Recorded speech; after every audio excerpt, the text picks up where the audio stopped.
one way to do it. Pre-game show tonight being brought to you by First Premier Bank, Mitchell Watertown. As we get set for high school boys hockey for tonight, one other game going on. In fact, two other games going on right now. Brookings at Sioux Falls 1 and Yankton at the Rushmores. That's coming up here in just a few minutes as well. This afternoon in high school girls hockey, it was Mitchell over Watertown. The game we brought you by a score of 9-4. The JV game got over just moments ago. 5-1 was the final score there, with Mitchell also winning over Watertown. So the Laker boys varsity team will try to get things turned around and see if they can't get a win tonight as far as these two teams are concerned. Next broadcast will be next Saturday night. Watertown hosting Owyhee. That's an 8 o'clock face-off. We'll have that game for you as well on 1480 KSDR. Watertown Lakers, Jeff Anderson, Jim Lloyd with you. 12-11 overall last year. They were 11-8-1 in league play, 7th place, 6-4-1 at home, and 6-7 on the road. Last year they played Mitchell twice. Here in Watertown they fought to a 3-3 tie. Then Watertown went down to Mitchell and won by a score of 6-1. Nick Benteen back at our studios. He's our studio engineer for tonight. So glad to have him with us, and we're glad to have you with us too as we get this high school boys hockey season underway. One thing, of course, that's the same as last year, and of course the man that's really going to be the mainstay, the rock of this team, will be Owen McBride in the nets. And of course he is just a junior this year. He was 12-11-1 overall last year. He had 535 saves, had an 88% save percentage, and he was on the second team of the South Dakota Amateur Hockey Association. So that's good for him as only a sophomore. You don't very often do that as a sophomore. Yeah. Owen's going to be a fun kid to watch all year. You know, he's one of those goalies that's going to keep you in every game. He will give you a chance to win every single game, and that's all you can expect out of a goaltender. And he's a good one. He's about as good as it comes in this league right now. Well, and I've also talked to some people that said he is probably D1 material. He might be. Works at it. Yeah. He has that size and he has the work mentality. You know, he plays all summer. He does. He plays all summer long. The other thing about his, so much of this game when you're a goalie is the mental aspect of the game. Yeah. And when he gives up a goal, he's on to the next situation and he totally forgets it. Yep, and that's part of the battle. People don't do that. That's part of the battle as a goalie, and that sometimes separates the good ones from the real good ones. Yeah. Is the fact that they can shake it off and go again. He'll be fun to watch. Yep, he really will.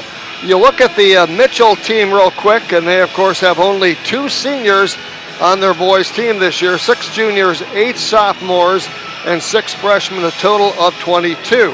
Watertown, of course, similar, 2 seniors, 4 juniors, 4 sophomores, 2 freshmen. They, of course, have a total of 29 that are out for hockey this year.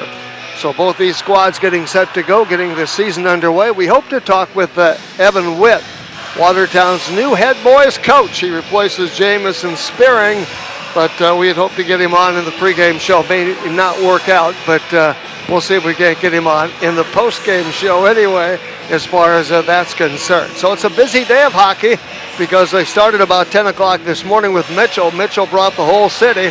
And, of course, every team they had. Every team they had anyway. And, of course, Watertown's provided opposition for every game. So that part's been kind of fun. And it's fun because you can get all these games in. If you want to come out to the Mace Ice Arena tonight, you can do so. Just be sure to bring a mask. And, of course, they also have an event going on over at the Expo building, if you will, or and that's interesting to say the least. Yep. So it'll be a little bit difficult to find a place to park, but if you're patient, you should be able to find one. Yeah, when you come into the parking lot, it looks like there's about 50,000 people at the ice arena tonight. Well, they really do, yeah. And we wish there were, but of course you do have to be a little bit careful. But wear a mask, and we should be okay.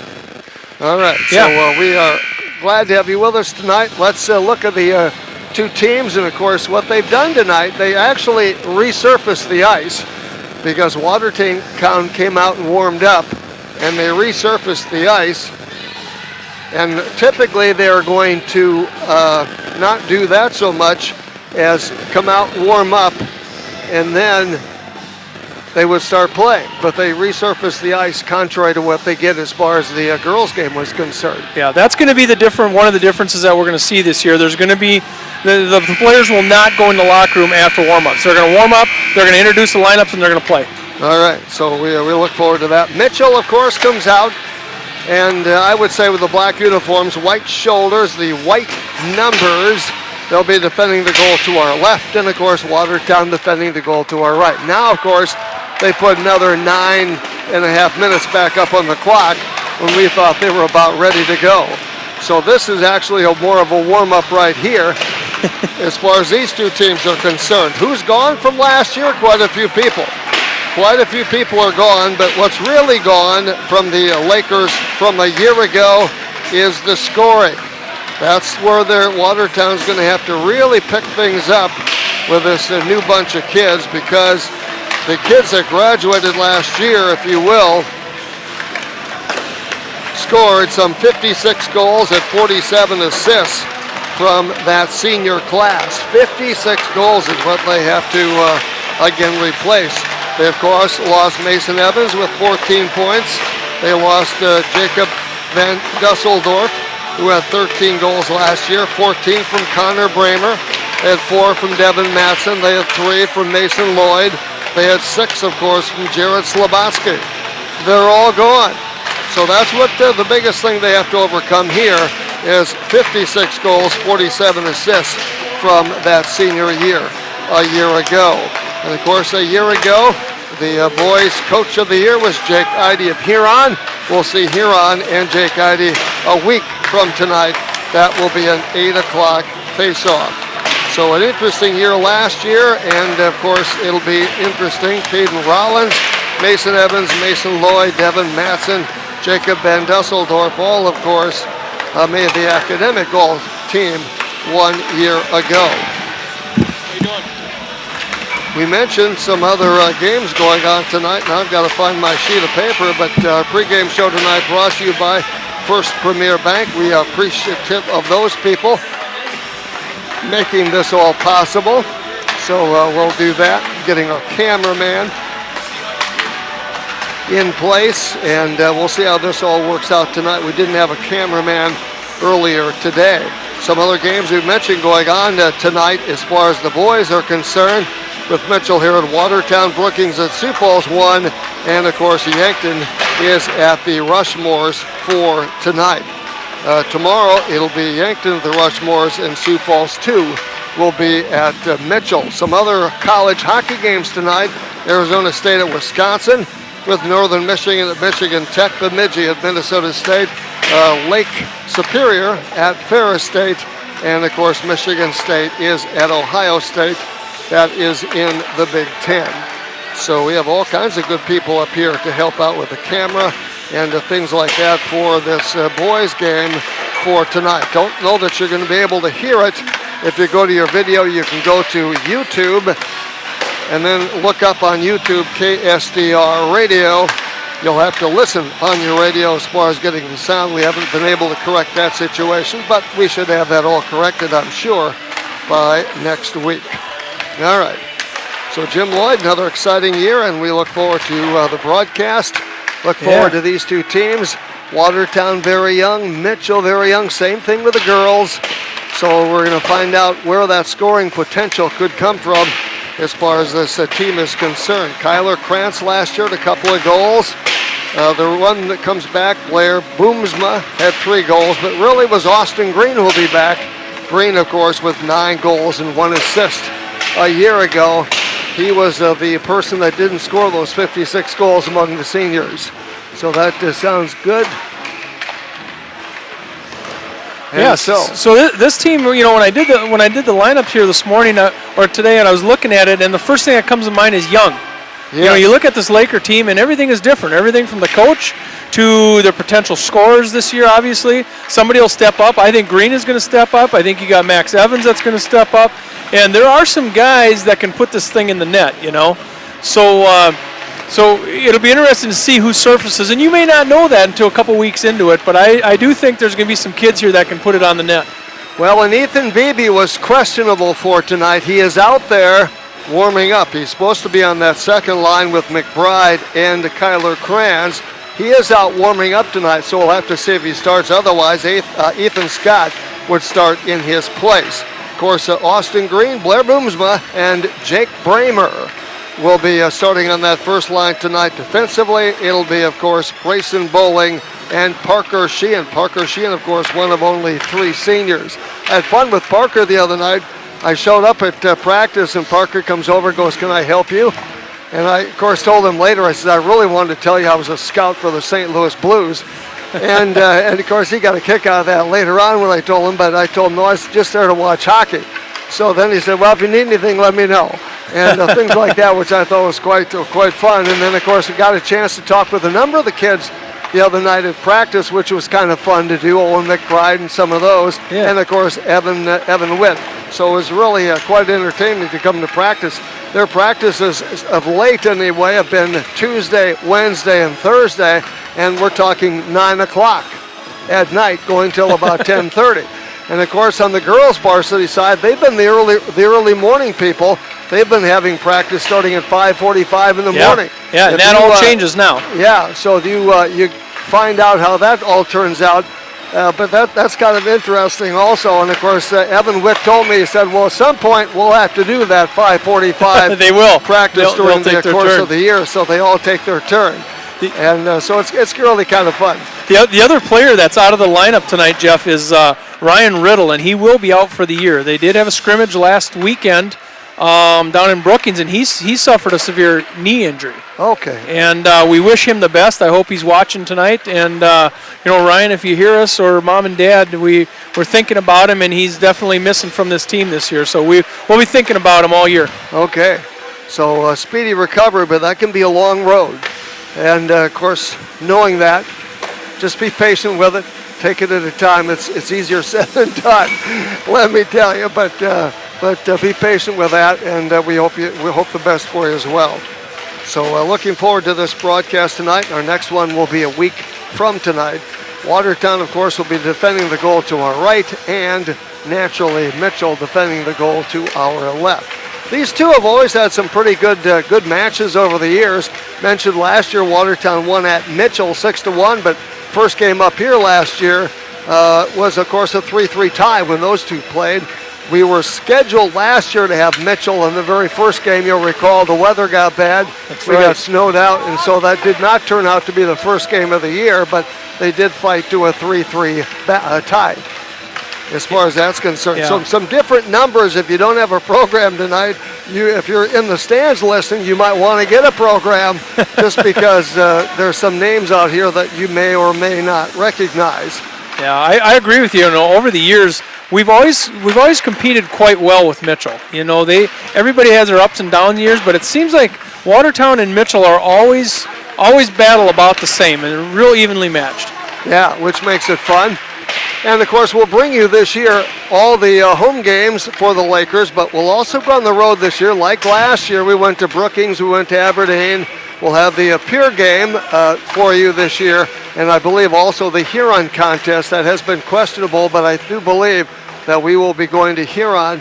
So we'll have four road games for you again this year, in addition to the 9 home games that we do have. Plus, of course, 4 girls' games during the course of the year. Then in March, we're going to shift gears to state tournament time. We're going to do the girls' varsity state tournament, which is here in Watertown, and we're going to do all of those games. And then we're going to travel to Sioux Falls for the boys' varsity games, and we're probably going to have a little help from some other broadcasters, probably our friend John Winkler in Pier, and we're going to try to do all those games. Okay. So, the KSDR is the place this year. Oh, that's why I'm leaving on a jet plane on the 15th. No, or the 16th of March. You're leaving. South. We're going to drop you at the airport. We're going to drop you at the airport after the last game. All right. So anyway, we look forward to that. Pre-game show tonight brought to you by First Premier Bank. Broadcast brought to you by Pizza Ranch. They've done a great job. Went by Pizza Ranch on my way out here. And, of course, they had quite a few cars there, and we hope they do. Ross Olson does a great job at Pizza Ranch. All their employees do. They have a couple of rooms that you can use if you'd like. They have plenty of room to spread out, social distance, if you will. They have great food. I love their chicken. I love their dessert pizza. I could just go out there and eat chicken and dessert pizza, and I'd be a perfectly happy camper. Yeah, but they also have great pizza as well. And Rawson Pizza Ranch, I think they've been supporting our broadcast since we've started. Yeah. He's always puts his name in the hat right away when he's asked to do something for the Lakers, and we really appreciate him. And you want to find those guys over on Highway 20. It's quite a nice restaurant. Do we have the officials for tonight? I have some of them, Jeff. Okay. I have R.J. Achterberg. R.J. I have Parker Riddle. Oh, Parker Riddle. And I know I don't know his first name, but that's a Ballas. All right. And we're missing the one, but we've got 4 officials. They all look familiar, Jeff. We just don't have the names. All right. Okay. They probably like to keep it that way. Make sure that we sometimes will ask them that, and they'll say, why do you want to know? They give you a different name. Yeah. And we're going to have the national anthem playing. We'll be right back.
All right, we originally were going to have a young lady sing the national anthem tonight. She'd love to hear me say that.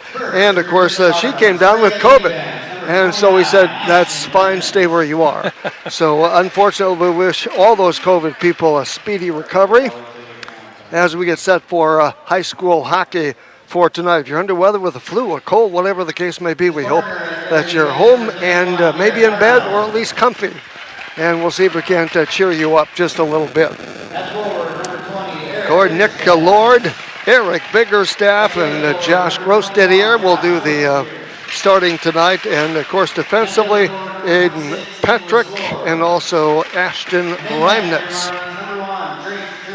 And they're, of course, going to go through most of the starters tonight. And, of course, their head coach is Bill Hamilton. I don't know that he gave me the exact starters that they're going to have. Sometimes coaches like to do that. Parker Sheehan gets the start tonight on defense. And Brayson Bowling will join him on defense as well. Austin Green gets the start at one forward, along with Jake Bramer, the freshman. And, of course, the man, the center it all, will be Blair Boomsma, the junior, with 3 goals and 3 assists last year. And Owen McBride, the junior, gets the start of the Nets. 11-8-1 in league play last year, an 88% save percentage. He was 12-11-1 overall, 6-4-1 at home. So we're about set to go. Watertown defending the goal to our right. And, of course, as you know, Mitchell defending the goal to our left. First game's always a little rough, so we'll see how things go. Yep, you never know. That's always the tough part, the first game for the broadcasters, the players, everybody. So hang with us as far as that's concerned. You can go to YouTube, look up KSDR Radio, and get it that way. And we hope that all turns out. From what I understand, our video is working. Our video is now working. I think our video is working. Our audio is working. Okay, if it's not, great. Let one of us know. But Parker Sheehan will actually face off here at center ice.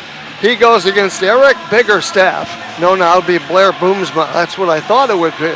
And we're underway with the high school boys hockey season as Mitchell wins a draw, flip it into the Watertown zone. Stopped that time by Owen McBride. Just to the left of the net, the Lakers will bring it up ice. with some pressure, of course. They get it to center ice. Boomsma in over the blue line. Winds up with a shot, a high one that goes over the top of the cage. Watertown looking for a rebound. And, of course, Mitchell will break it out. The Lakers knock it down. Picked up over here. Big hit that time by Austin Green. The puck trickles into the Laker end. Back to get it, of course, for the Lakers will be number 22. And that will, of course, be Bryson Bowling. Bowling brings it up ice for the Lakers, trying to get it. Austin Green with a backhander, flips it into the Mitchell zone, and back to get it, of course, for the Marlins. The Mitchell Marlins will be Tanner Putz, P-U-E-T-Z. Lakers in the neutral zone, and Mitchell comes up with it. Reimnitz lost the handle, picked up here, of course, by Mitchell. That's Daly. Lost the handle. Lakers pick it up here, and this is Kranz. Kranz over the blue line, ridden off the puck just a bit. Shot by Beebe, goes out there wide, but Beebe's out playing. That's a good sign. Osted is out there right now, and that, of course, is Austin McBride. So we have two McBrides in the game. Along the near side over here, neutral zone. Lakers backhanded, picked up here, of course, by the Mitchell Marlins. That's Putz. Dumps it in the Lakers zone. Lakers get it there. They clear it back to center ice. Putz comes up with it now for Mitchell. Onto the stick that time of Daly. Daly, a right side pass for Putz, but it's picked up here by Mitchell, and that's Elstrand. Elstrand gets ridden off the puck back behind the Laker goal. Lakers pick it up over there, and coming up with the puck right now is Max Evans. Had it ridden off the puck there. Kranz over there, back as well. Loose puck out front, kicked away that time by McBride. And haven't had a shot on goal yet. Kranz goes after that loose puck far side over there. It's picked up, of course, by Grosdidier. You got to have a Grosdidier on this team. It's picked up, of course, because Mitchell's had one for years. Seems like Parker Sheehan lost the handle, got it back. Over there, of course, is Jackson Workus. Workus goes after that loose puck. A backhander that time by Mitchell. Closes it back in the Lakers zone. Loose puck picked up here now by the Lakers, and back in his own zone. Deep, of course, is Bowling. Bowling fires it ahead in the center ice area. That was for the Lakers. Allard didn't get to say Allard too many times last year, but he's working and starting tonight back in the neutral zone. Lakers flip it into the Mitchell zone, the Marlins, and picking up, of course, for the Marlins. I don't have a 3 in my program. We'll go with Caden Contreras. Dumps it back into the Lakers zone. Watertown with it along the near boards. Played it off the boards. Cleared back in that time by Mitchell. And that was with the puck right there, number 24, Dan Loftman. 14-12 to go, a scoreless first period so far. Mitchell has the only shot on goal. And right now it's a scoreless hockey game. Nice to have you with us tonight. Game being brought to you by Pizza Ranch. Face off just outside the blue line. Picked up here by the Lakers, Austin Green. Green motors in over the blue line. Goes on, puts a shot on. He scores! Austin Green at 14:06. Gives the Lakers their first lead, their first goal of the year. We talked about that earlier, Jeff. Austin Green's a kid that's probably going to find the net. So he's one of those kids also, like ones that we've seen in the past, where every time they touch it on their stick, it's a possible goal. He's going to take a lot of shots, and he'll find the net. Unassisted for Austin Green. Blair booms him at center ice off the faceoff. Mitchell slaps it into the Lakers zone. And going back to get it, of course, now will be the Lakers there. Boomsma is there. The Lakers break up ice with the puck. This is Green again over the blue line, over the red line. Plays it ahead off a Mitchell player. They'll clear it back along the far rail. Lakers going after that loose puck over there. Picked up here by Mitchell defensively. Backhander onto the stick that time by Evans. Evans puts a shot on, broken up in traffic, gets the puck back. He was a fun player to watch last year. Picked up here, the Lakers looking for a wraparound goal. Beebe was right there. It clears all the way out to center ice, and getting up with that puck, of course, is McBride. Austin McBride with a puck onto the stick of a Mitchell player, gets ridden off the puck nicely by the Lakers. Good job. And, of course, back in the Lakers zone right now. Deep in the zone is Putz. Goes after that loose puck, looks for a wraparound. Gets cleared away. The Lakers clear that puck.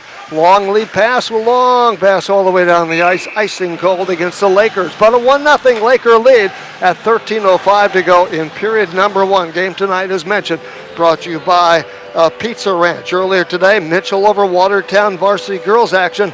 Final score there was 9-4. Nick Lord, Eric Biggerstaff, Josh Grosdidier out there for Mitchell right now in this face-off circle. And, of course, a shot on, kicked out that time by McBride.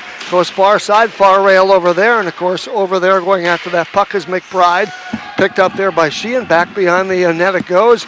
And of course, in Gretzky's office, if you will, picked up here by the Lakers. That's Bowling. Clears it ahead and into the Mitchell zone. Watertown will make a change here. Back to get the puck right there for Mitchell. That's for Mitchell. That time was McCormick. Yeah, they got to have a McCormick on this team also. Picked up here by Kyler Krantz. Tries to weave his way through traffic. Gets ridden off the puck just a little bit that time. And, of course, knocked down. And that was by Biggerstaff. Loose puck at the blue line. Picked up, and they clear it back to the neutral zone. Picked up by the Lakers. Doing a great job on their forecheck. Loose puck out there, McCormick. It dribbles into the center ice area. Picked up by Peets. Plays it ahead. The Lakers, Sheehan knocks it down. Comes out here. And we have a whistle stopping the play. And right now, of course, with the puck, that was Garrett Arnold just a moment ago. 12:07 to go, opening period. Austin Green with the lone goal for the Lakers. They have a 1-0 lead. Face-off coming to the right of their goaltender, Drake Yerke.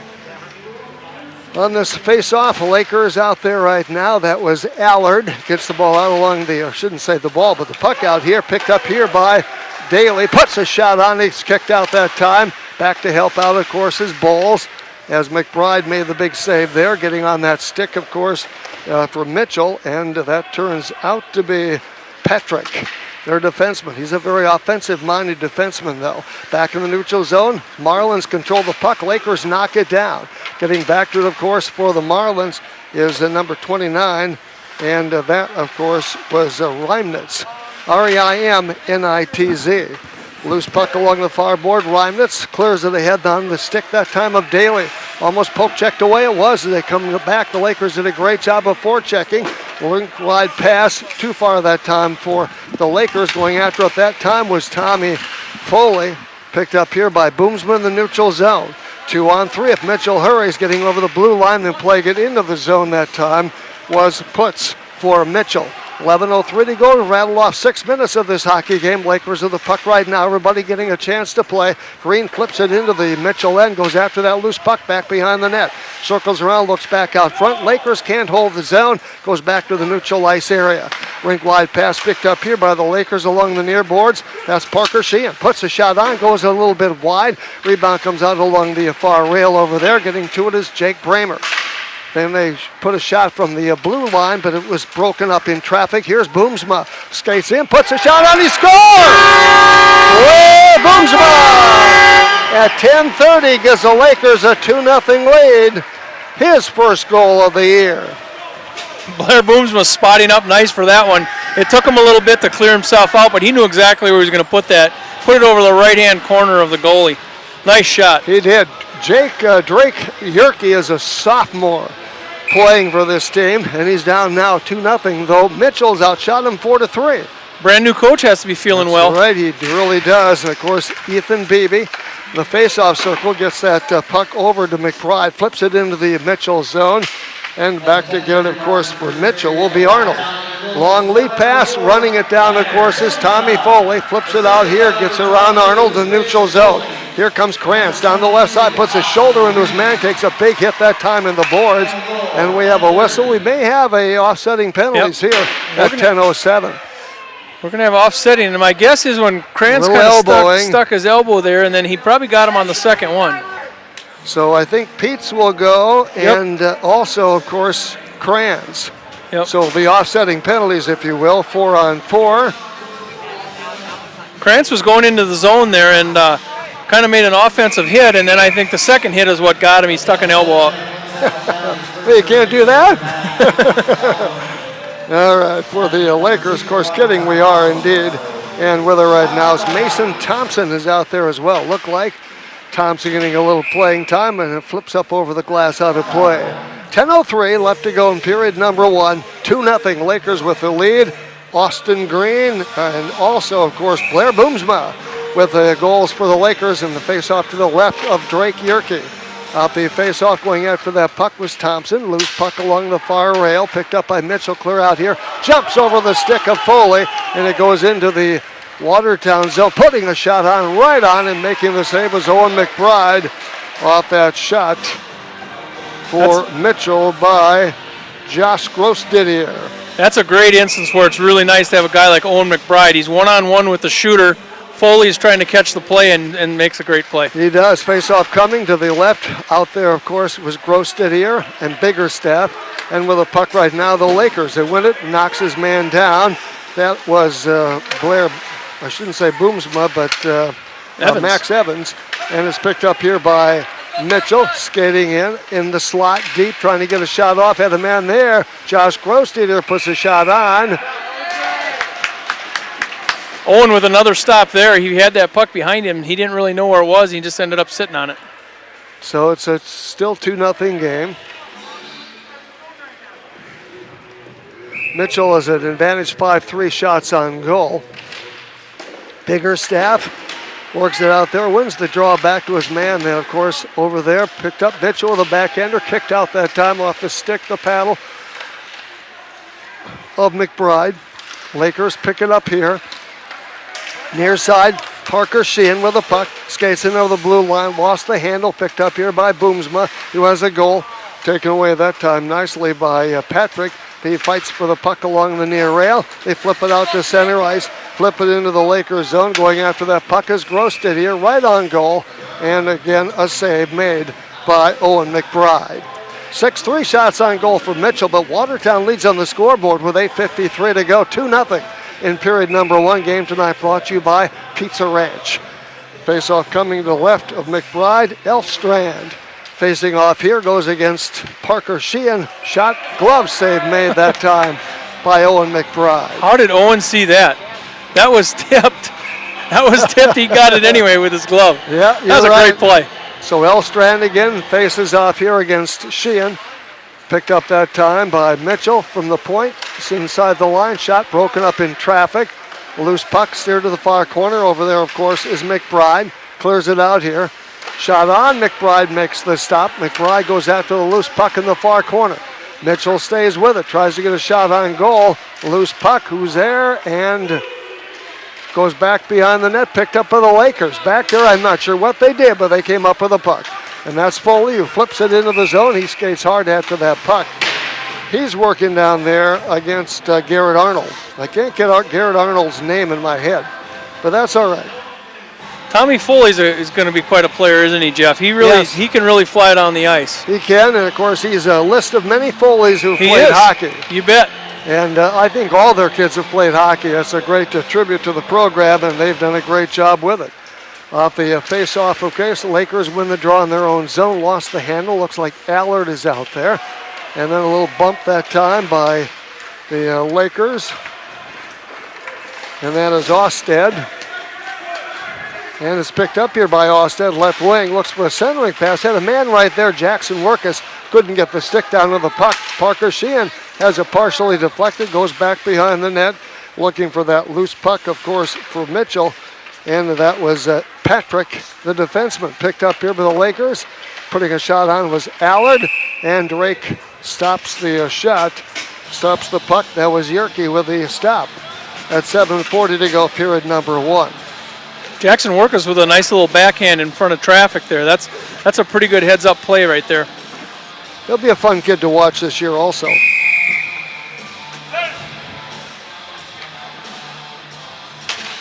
Face-off just outside the blue line, neutral zone. Boomsma working down there, flips it into the zone, and Mitchell comes up with that loose puck along the near rails. Picked up, of course, by Grosdidier. Lost the handle, taken away by the Lakers. Shot out front for Boomsma, backhander that time, wouldn't go from Bowling.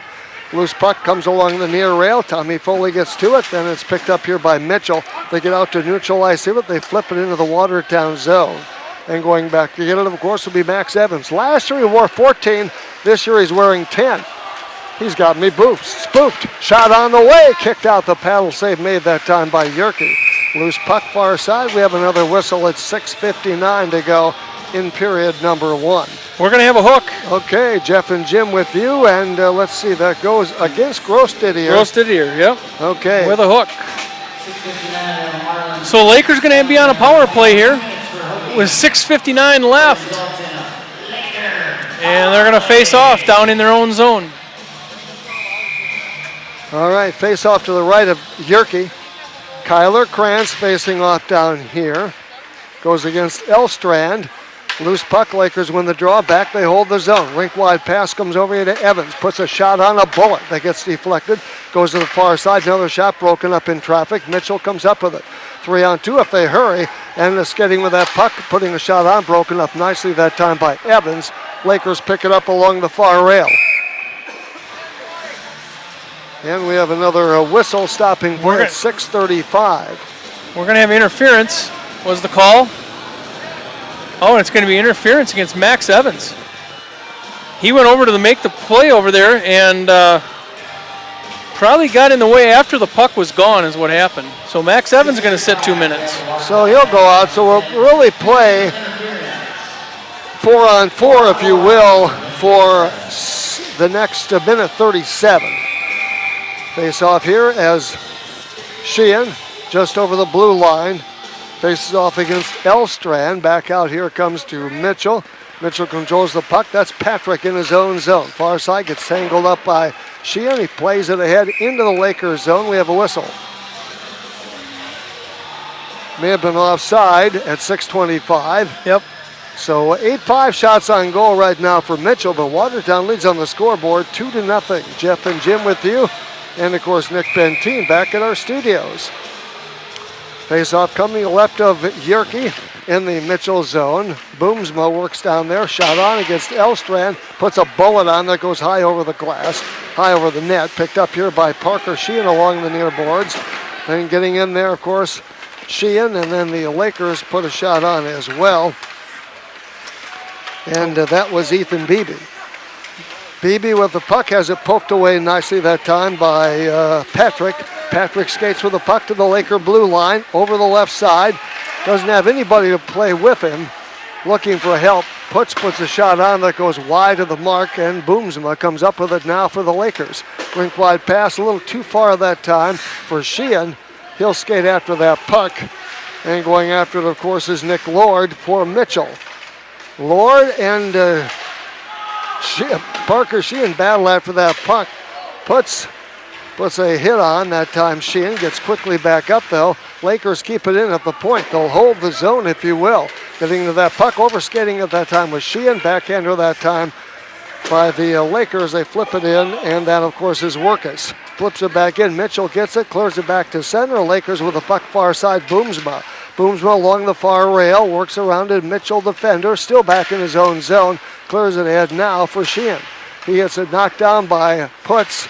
Putz gets to the puck along the far rail, takes a big hip check that time from Boomsma. They clear it back to neutral ice area. Lakers will have to go after it as Tyson Workus goes after that.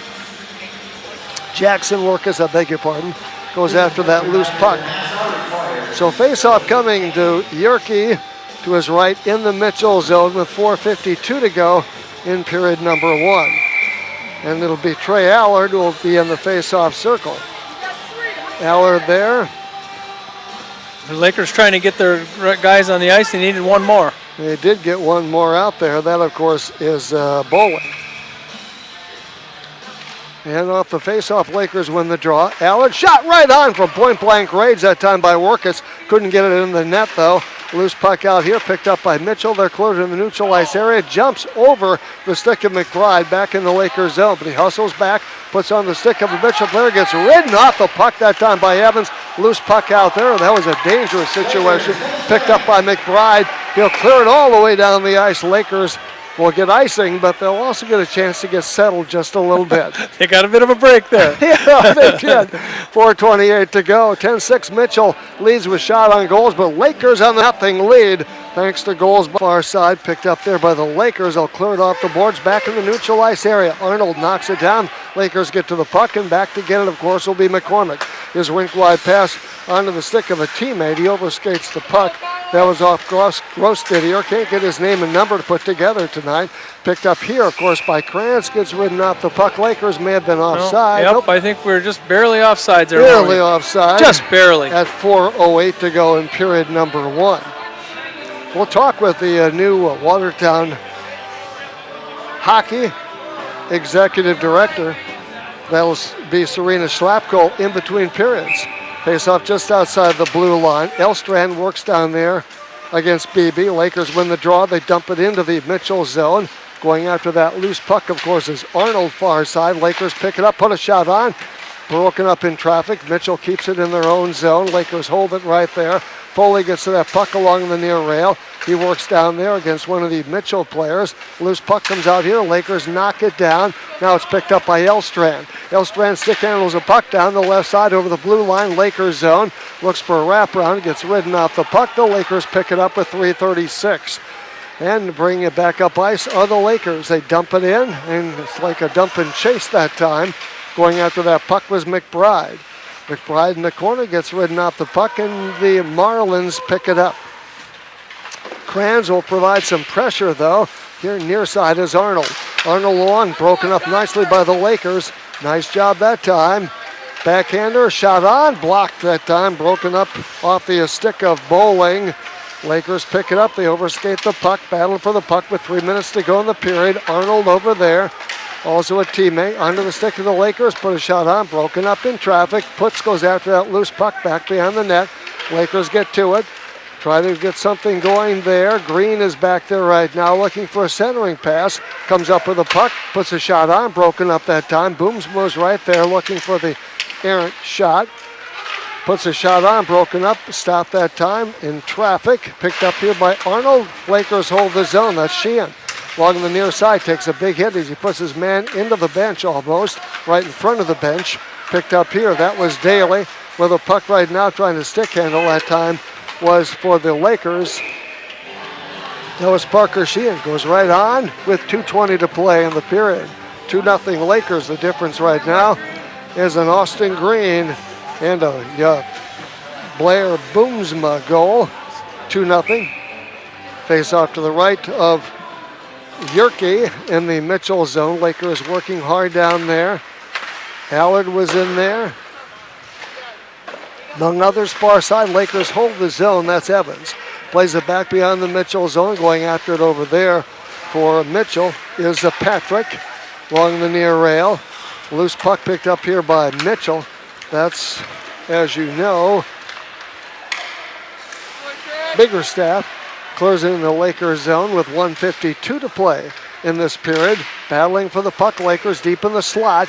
Loose puck there, McBride keeps it out. He steers to the far corner. Lakers pick it up with 1:43 to go in the period. Then they dump it back into the Lakers zone. Watertown lifts it down into the Mitchell zone. Patrick goes back to get it for the Marlins. He passes left side left wing, cross ice pass, too far that time for his teammate Gross-Didier. Picked up here, and we have a whistle with 1:22 to go. Both teams, of course, at full strength. Mitchell has the shot advantage on net, 12-7, but right now Lakers have a 2-0 lead on the scoreboard. Face-off coming just outside the Laker blue line. Putz works down here against Beebe. Putz actually wins the draw. Plays it back in the Lakers zone. Kyler Kranz goes after that loose puck. Plays it back here with a backhander onto the stick that time of Arnold. Taken away nicely by the Lakers. And that's Beebe. Flips it into the Mitchell zone. Had a man breaking in down the right side. That, of course, was McBride. Couldn't quite get to that puck in time. Beebe with 1 minute to go in the period. Looks for a centering pass. Puts a shot on. Broken up off the side of the net. Loose puck out front. Lakers will keep it on. And that, of course, is Sheehan. Clears to the far corner. Beebe goes after that loose puck. 47 seconds to go in the period. Comes back out here that time off Bowling. Going after that loose puck back there is Beebe. Runs his man into the boards as they go after that loose puck. And Mitchell stays it. Beebe comes up with it. Loose puck out there, picked up by the Marlins. Putz can't get to it. The Lakers keep it in that time. Onto the stick that time of McBride. Lakers come up with it here. This, of course, taken away by Mitchell deep in the slot. Picked up, of course, that pod by Daly. Puts a shot right on, and the save made that time and held on to by Owen McBride. 12.8 seconds to go in the period. 2-0 Watertown with the lead. And this is the opening game for both teams on the season. Earlier today in the women's contest, the girls game, it was Mitchell 9, Watertown 4. Face off the left of Beebe. Came off to the stick of Biggerstaff. Loose puck in the far corner. Who's got it? Lakers lifted out to center ice. Picked up that time by Patrick. Plays it ahead. Lakers are right there, though, to take it away. And that'll end period number 1. Very entertaining first period. Lakers with a 2-0 lead after 1 period of play. And the shots on goal, let's see, 13 saves in that period. As far as McBride is concerned, 13 saves. And, of course, 6 so far for Daly in period number 1. Scoring real quick, like Watertown broke a scoreless game at 14:06 with, of course, Austin Green getting his first goal of the year, giving Watertown a 1-0 lead. They scored about 3.5 minutes later. Blair Boomsma putting one past Drake Yerke, and Lakers right now enjoying a 2-0 lead after 1 period of play. Penalties in that first period, each team had 1. Mitchell Gross did here, 2 minutes per hooking at 6:59. Watertown Evans, 2 minutes interference at 6:35. We did have 1 situation with offsetting penalties. All right. So a very interesting first period of play. Lakers with a 2-0 lead. Game tonight being brought to you by Pizza Ranch. So Owen McBride did a heck of a job, didn't he? Oh, he always does. Yeah, did a great job. Yeah, he really did. So good to see that. He's going to be, as we mentioned, the mainstay of this team many a time this year. Yeah. All right, so let's bring in Serena Schlapko, new Watertown Hockey Association Executive Director. Hello there. Hello, Jeff. You're all bundled up. You look like it's 40 below out. I know. I can't handle this yet. I have to work my way up to getting warm here. So. Well, we don't have any heat on this side of the building, but the other side of the building, they have heaters. And so many times people feel like at a hockey game you're going to come out here and freeze. Right. And you don't. Of course, you don't come out here in short sleeves and shorts. True. But if you dress for it, you're going to stay plenty warm. And, of course, in between periods, you can go in the warming house if you want, where they have the concessions and all that. Yeah, pretty so good. let's talk about that. New role for you. Yes. And, in fact, you've had all kinds of new roles this year.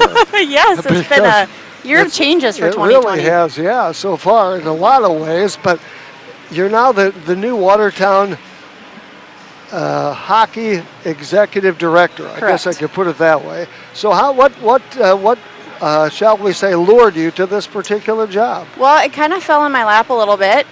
They were looking for a new executive director, and I'm always up for a new challenge. So with my background of good PR and some marketing, I thought I would hop into the role and see if it would work for me. And it's been an exciting and interesting changeover. So and we've just started the season. Right. But when you start talking about a parent-run organization and something like this starts long before the very first hockey game. Very, very true. Yeah. So we start preparation. I mean, we have parent meetings, and we have advertising and marketing to do.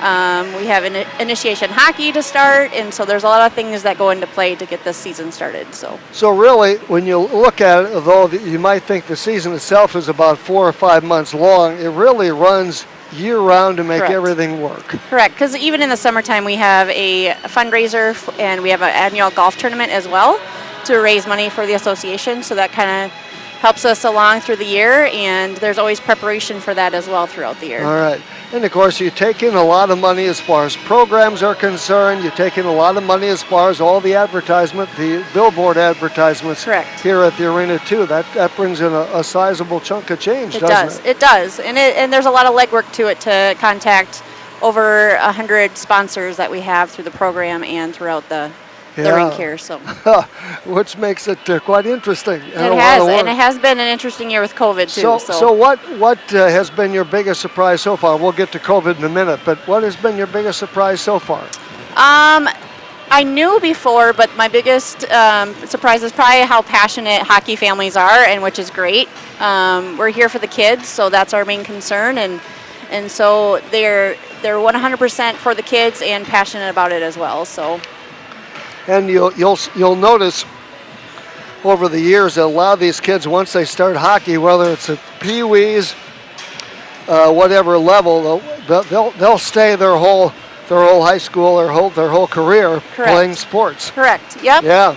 So they start at Pee Wees and actually mites, initiation hockey, and we have a couple of years have started the Pucks and Ponytails too, getting girls involved into hockey as well, and some of those even stay throughout their seasons too. So that's a plus. Our girls are down a little bit in numbers, but with the advantage, I guess, to that is if you come out for hockey and you're of that level, I'll put it that way.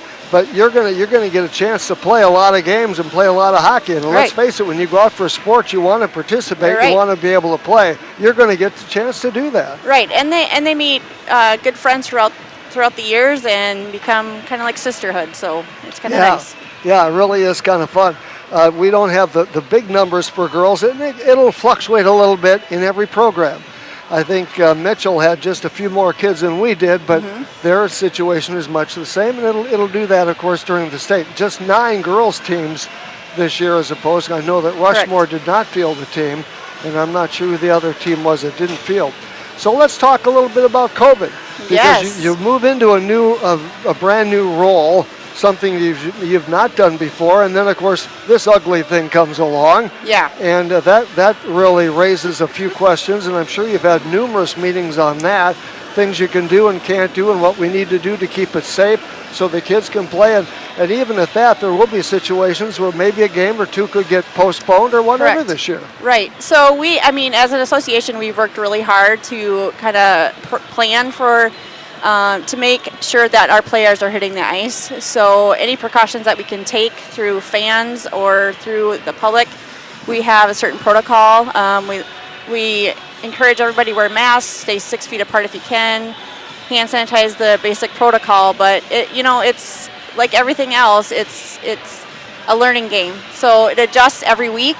And we learn something new every week with the CDC and what we can and cannot do. So a lot of it's troublesome with getting the COVID positive cases, but we try our best to make the other players stay safe, and that's all we can do. So I guess if a player gets it, they have to quarantine for 2 weeks? Of course, to the CDC, it's 10 days as a positive, but any close contact would be 14 days for the players' families or close contact. So, yep.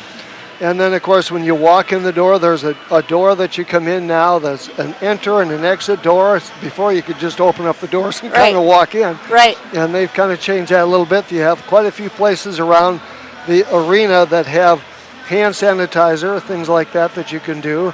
And, of course, with people that come out here, you typically are wearing gloves a lot. In some ways, I would think that would help. You would think so. We would hope so. But we do have a hand sanitizer stations throughout the warming area and as the entrance coming in and out in the bathroom. So we encourage people to use them. So. Okay. And then we talk, and of course, one day you spoke at Kiwanis because you're president of Kiwanis this year. I am, yes. Which is kind of interesting too. But you talked about one day, we've brought up so many times over the years about maybe a new facility. Another sheet of ice, things like that. I'm not sure it's going to happen in my lifetime, but who knows? We never can know. only hope. But we can pray. Yeah, exactly. But you have a facility like this, and of course we like to have tournaments here. We'll have the state girls varsity tournament this year, but we only have one bathroom. Yes. Actually, one for men, one for women. So. Yes, and that's the whole facility. Yeah. Yeah. So that's pretty much a downfall, but we make it work. So. Yeah. So those are things that she'd like to do and come up with another sheet of ice. And, and of course, I think as much as anything, they need to find a place. And of course, they need somebody with money, if I can use that term, to kind of step up and help them out. We're hoping to, and it would help, and anything would help, and we're inviting, we invite it, but also a capital campaign if we do have a location at one time and the city is a go, we'd love to do a capital campaign too. So we want to have some play in the game, so we just want to make sure we have our ducks in a row when it comes to that point. So now it seems like we'll get to a point where about 3-4 months nothing happens, and then all of a sudden something kind of comes to a head, and we think, then we're going to get something, and then it kind of dies down for a lack of a better term. But I would think maybe, and I don't know this because I'm not on the board, but I would think that maybe the board could start doing some things like doing some fundraisers, things like that, to kind of show I'll use the term, the city that you're really interested in doing something? And we have talked about that, but like I said, we need a location. Okay. We need also some positive points from the city. Okay, where is this happening, and when is this happening, so we know what to look for. What to put in. So. Okay. I've always thought if I was in a position like that, I'd say we're going to have 10,000 spaghetti dinners. Right. Until we start getting all this money raised. As Jim knows, everybody puts as much time and effort into it as they can, and so these hockey families are 100% in. They're not expecting everybody else to work this for them. They are 100% in, and they work very, very hard for these seasons to happen, and that's what the community needs to understand. They have a lot of skin into hockey, so they're willing to work for it, and they work hard. Yeah. So. Well, these parents will take kids to games and all over the state, things like that, and other places as well. And right. and it's not the cheapest sport in the world, but it's one of the most rewarding, I think, and the people that have been a part of it over the years just do love hockey. Yes, and I personally don't have kids in hockey, so I'm a neutral ground, so that's kind of nice. So I can't say that it does cost me anything, but I know I have lots of friends in hockey, and it does cost some funding, but they make it work. Yeah. So. Well, it's like anything else, and you kind of get out of it what you put into it. Right. Exactly. Yeah, so that's kind of good. Actually, a pretty good crowd here tonight, I think, for this first varsity boys game, and I thought the same for the girls this afternoon. It is, especially with the COVID restrictions and people out and about. It's kind of nice to see people. So. Yeah. Now, I don't know what they had going on over at the building over cattle here. Show. Oh, was it a cattle show? Yeah, it was. And yep. They had a lot of people here. When I drove in, I thought, where am I going to park? Yeah. And so I parked wherever I could find a place. And we had fair warning of it, so we sent out association-wide emails and let everybody know that we had competition for parking. So. And it really was. Yeah, it was. So. But that, I think, wraps up tonight, but there's still more hockey to be played out here. But you sometimes wonder if this facility and the facility next door and the parking lot and all that gets used. It really does. Yeah, it does. Yeah. To full force, so. Yeah, that's great. Yeah. So what's next on the agenda? Well, we are actually going to launch our annual winter fundraiser. So we actually have over $10,000 worth of prizes in that fundraiser that we'll be launching. So if you see a hockey family out and they have a book of raffle tickets, please buy from them because it goes back to the association. And then you can win some awesome prizes. We have guns and wine and everything in between with local businesses supported. So. Okay. So what are the ticket costs? How do people get them? $20 for the adult ticket, and we have a youth ticket this year actually, which is new, and that's $10. So. Okay. All right. Yeah. And then when do they make their drawings or announce all these? Well, our goal is to have the drawing done on January 16th is the game. It will be I think a doubleheader with the girls and boys here. So so we're hoping that night will be the night for the drawing. So roughly 6 weeks. Yep. So we have 6 weeks to sell them, and hopefully everyone will buy them. So. All right, sounds great. Anything else you'd like to add, Serena? No, I appreciate you having me on. So. Yes, thank you. And she's also president of the Watertown Kiwanis Club this year. I am. Go Kiwanis. She's yes, exactly. Go Kiwanis. We need a Kiwanis night out here. Yes, we do. I think we should aim for that. We'll work together with that. Well, we talked about that. And I believe it was maybe not last year, but the year before. We talked about having a club night, or not a club night, but your service club night, that type of thing. And I think they did do that one night. I think they had Kiwanis. One night they had the other ones. I can't name them. No, we won't name them on the air. Anyway, but it was kind of fun to do. But I think that we should do something like that again. I agree. I think that'd be great. So yeah.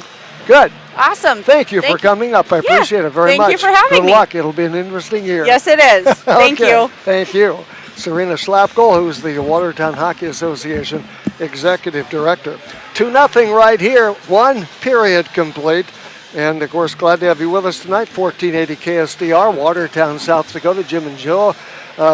Jim Lloyd, Jeff Anderson with you. And, of course, back at our studios, Nick Benteen. And I would hope that Watertown would keep the pressure on. I thought they played with a lot of intensity in that first period, and they really didn't get Mitchell too many chances to carry the puck up the ice and get a real quality shot on goal. No, I thought the Lakers were ready to play. Yeah. When the puck dropped, they kept the pressure on, got a goal early, and that second, helps. You bet it does, and it kind of relaxes everybody. We got a new coach, you got new players, everybody's playing a different spot, and nobody really knows how it's going to go. You get that first one in the net, it really opens things up. But yeah, they played with good pressure. I mean, good enthusiastic play, and they looked good. They really did. Yeah, now of course period number 2 is always interesting because you're the farthest from your bench, and that always creates some interesting situations for both teams. Yep. But it always makes life quite interesting. And I always say that with a game like this, any game, the first 2 minutes and the last 2 minutes are the periods that you really got to watch. You bet. You bet. It's important. It's important now to come out and set a tone for the period. Yeah. You know, you come out now and get scored on. Either team that gets scored on, it does affect the rest of the period, of course. But everybody's kind of feel each other out now. You know, the speed of the game and so forth. But it's real important when you come out of the period. Exactly. So Jake Bramer will be out there along with Blair Boomsma, or will they? They may change things up here just a little bit. And we'll see. Oh, Boomsma's out there. And, of course, to his right, Bramer. And, of course, you have Austin Green. Some people like that as we start this second period. Lakers up right now by a 2-0 score. And it'll be Eric Biggerstaff facing off against Blair Boomsma. Watertown defending the goal to our left. Second period action about to begin, and it does. Lakers win the draw. They dump it into the Mitchell zone. Going after the puck back there, of course, is Daly. They also have Nicholas Lord. Lord was starting on that line. He wears number 26. Lakers put a shot on that goes wide of the mark. Full of holes into the point, though. Turns, puts it onto a stick of a Mitchell player. Long pass ahead here for Grosser. He puts a shot on, the save made by the rock back there, Owen McBride. Pretty comfortable, isn't he? He really was. And he had Biggerstaff bearing down on him, and he never flinched. Never flinched, and that's good because then it gets in the head of Biggerstaff, if you will. Any hockey player would do that. Lakers win the draw. Shot on that time by Mitchell from just inside the blue line. Would not go. Loose puck out here along the near rail. Lakers play it ahead, the neutral zone, then picking it up and playing it back too far off the stick. Then picked up here nevertheless by the Lakers. That was Green. Boomsma takes to the corner, looks for a centering pass, broken up, shot on, goes a little bit wide, partially blocked. Loose puck picked up here, far side that time by Mitchell, and that, of course, for Mitchell was Lord. I can't get Lord's name in my head either this year. So loose puck out there in the Lakers zone, picked up here by Watertown. They'll break up ice with a puck. With it right now is Tommy Foley. Takes to the far rail over there on the center ice. And, of course, Arnold working down there against him. Pushes him off the puck. Loose puck picked up here by the Lakers' McBride. Now with the puck right now is Green at his own blue line. Now it's center ice. In over the Mitchell blue line, stick handling, and it poked away. Loose puck, he got it almost back. Green goes after that loose puck, working down there, looks for some help. Working against a Mitchell player, that was Sabres. And a loose puck here, Sabres comes up with a puck along the near rail. Mitchell back at the blue line, Lakers get it, put a shot on, broken up that time. Rink wide pass to the neutral zone, Mitchell gets it. They get ridden off the puck, nice job that time, nice forecheck that time by the Lakers, and that was Sheehan skating in, puts a shot on, and he scores, or doesn't. No, nope, it was sitting up next to the water bottle. It was on top of the net next to the water bottle. Well, just drop it through there. Yeah, I don't know how it gets up there, but it hit the shoulder. It hit the shoulder of Yerke, and I thought it went in him too. Yeah, I did. So face off to the right of Yerke. Lakers with BB on that face off. Off the face-off, they use the high rail there, knock it down. It'll trickle all the way into the zone, and Kyler Krantz back in his own zone, picks it up for the Lakers. Puts on the brakes momentarily, gets around one defender, backhander by Mitchell. Grabbing it, holding on was Owen McBride. Lakers really weren't set, and he's that calming factor back there. So face-off coming to the left of the junior netminder. He went way outside the net that time to grab that puck just to settle everything down. Yeah, he really did. So Out there, of course, will be Evans defensively. You have Workus out there right now, among others, out the face-off. And, of course, Biggerstaff in the face-off with Mitchell. Working with Gross Didier, looking for a centering pass. Backhander that time, broken up by the Lakers. Nice job by, of course, the Lakers. That was Workus. Loose puck goes to the far corner over there. Getting on it is Trey Allard. Allard leaves it now for Beebe. Beebe working down there against, of course, Biggerstaff. Biggerstaff's a big boy. And loose puck there on the side of the net, picked up by the Lakers. They'll come out here, tries to get stick handle it, broken up that time. Shot right on, and save made that time by McBride. That was off the stick of Nick Lord. Nice turnaround shot. That's a nice shot. That's a quick turnaround shot, and Owen, I can't believe he found it, but he did. Well, and it doesn't give the goaltender a lot of time. It's a quick shot, and he's got to be right on the spot. So Biggerstaff on the face-off circle here. They get it out to the point. Shot on, broken up in traffic. Off the stick of Patrick that time. Loose puck as Mitchell puts a little pressure on. Lakers with the puck right now, and they skate to center. This is Evans. Such a fun kid. Poke checked away by Mitchell, but it goes off a skate. Picked up here onto the stick of Biggerstaff. Biggerstaff 2-on-1 goes right side behind his man Gross Didier. Lakers maybe have got a break there, but picked up here by Biggerstaff. Poked away again by the Lakers. Nice job. Getting on that puck, of course, was Evans. He's so much fun to watch. Out here, Lakers get on the neutral zone. They clear it off a skate into the Mitchell zone. McCormick goes after the loose puck, takes a check that time by Tommy Foley. Picked up here, of course, by the Lakers. And that was Bramer. Bramer gets it back out here along the far rail. Lakers keep it in the corner, battling for that loose puck. Mitchell picks it up, 13-14 to go, 2-0 on the scoreboard if you just joined us. Mitchell flips it out to the Lakers zone, the neutral zone, picked up here by Putz. Plays it back in the Lakers zone. The off skate picked up here by the Lakers.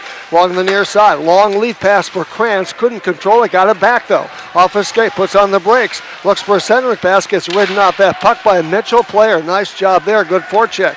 Comes back here and skating hard, going after that puck in the neutral zone for Mitchell. That wasn't Arnold, but Reimnitz, their defenseman. One senior shot on, goes a little bit wide. That time off the stick of Beebe. Good job, though, nevertheless. Putz goes back to get it. Reimnitz back there as well, along with Kyler Krantz. Flips up in the air, gets put down, picked up here by the Lakers. Beebe gets ridden off by Reimnitz. They kind of freeze it up along the boards over there. 12:23 to go, period number 2. Game tonight brought to you, of course, by Pizza Ranch. And a Laker player goes down. Mitchell player just looks at him like, I didn't do anything. 12-18, I'm not saying he did. That's Beebe. And that's Beebe, yeah. Beebe was kind of questionable for starting tonight, but he is in there with McBride and Krantz on this line. So face off to the right of Drake Yerke, only a sophomore. And he's given up 9 shots, a couple of goals so far, so he has 7 saves. Lakers have out there right now, of course, that's Osted. Lakers get it back to the point, flipped out to the neutral ice area. Foley gets on it, gets ridden off that puck though. That time, Gross Didier looking for a shot up and over the top of the cage, and Foley's on it, lost there that time by Biggerstaff. Biggerstaff putting the shot on, broken up in traffic, far side, getting his man into the rail. Arnold puts a shot on, kick save made that time, early with a paddle by Lloyd along the, or should say by McBride along the near side. Shot right on, kicked out again. Lakers need to clear here. They do with Allard.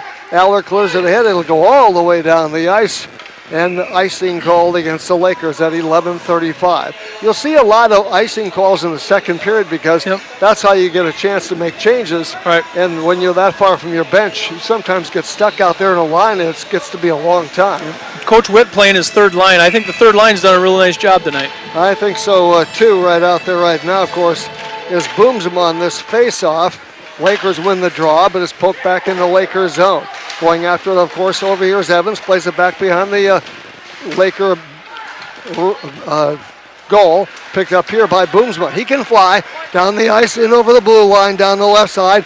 Tries to get a shot on, and he clears it off the side of the net. Cleared back out here. Foley holds the zone at the point left side. Goes in the corner there, goes back behind the net. Lakers Green picks it up there. Foley puts a shot on, broken up in traffic. Mitchell clears away the puck.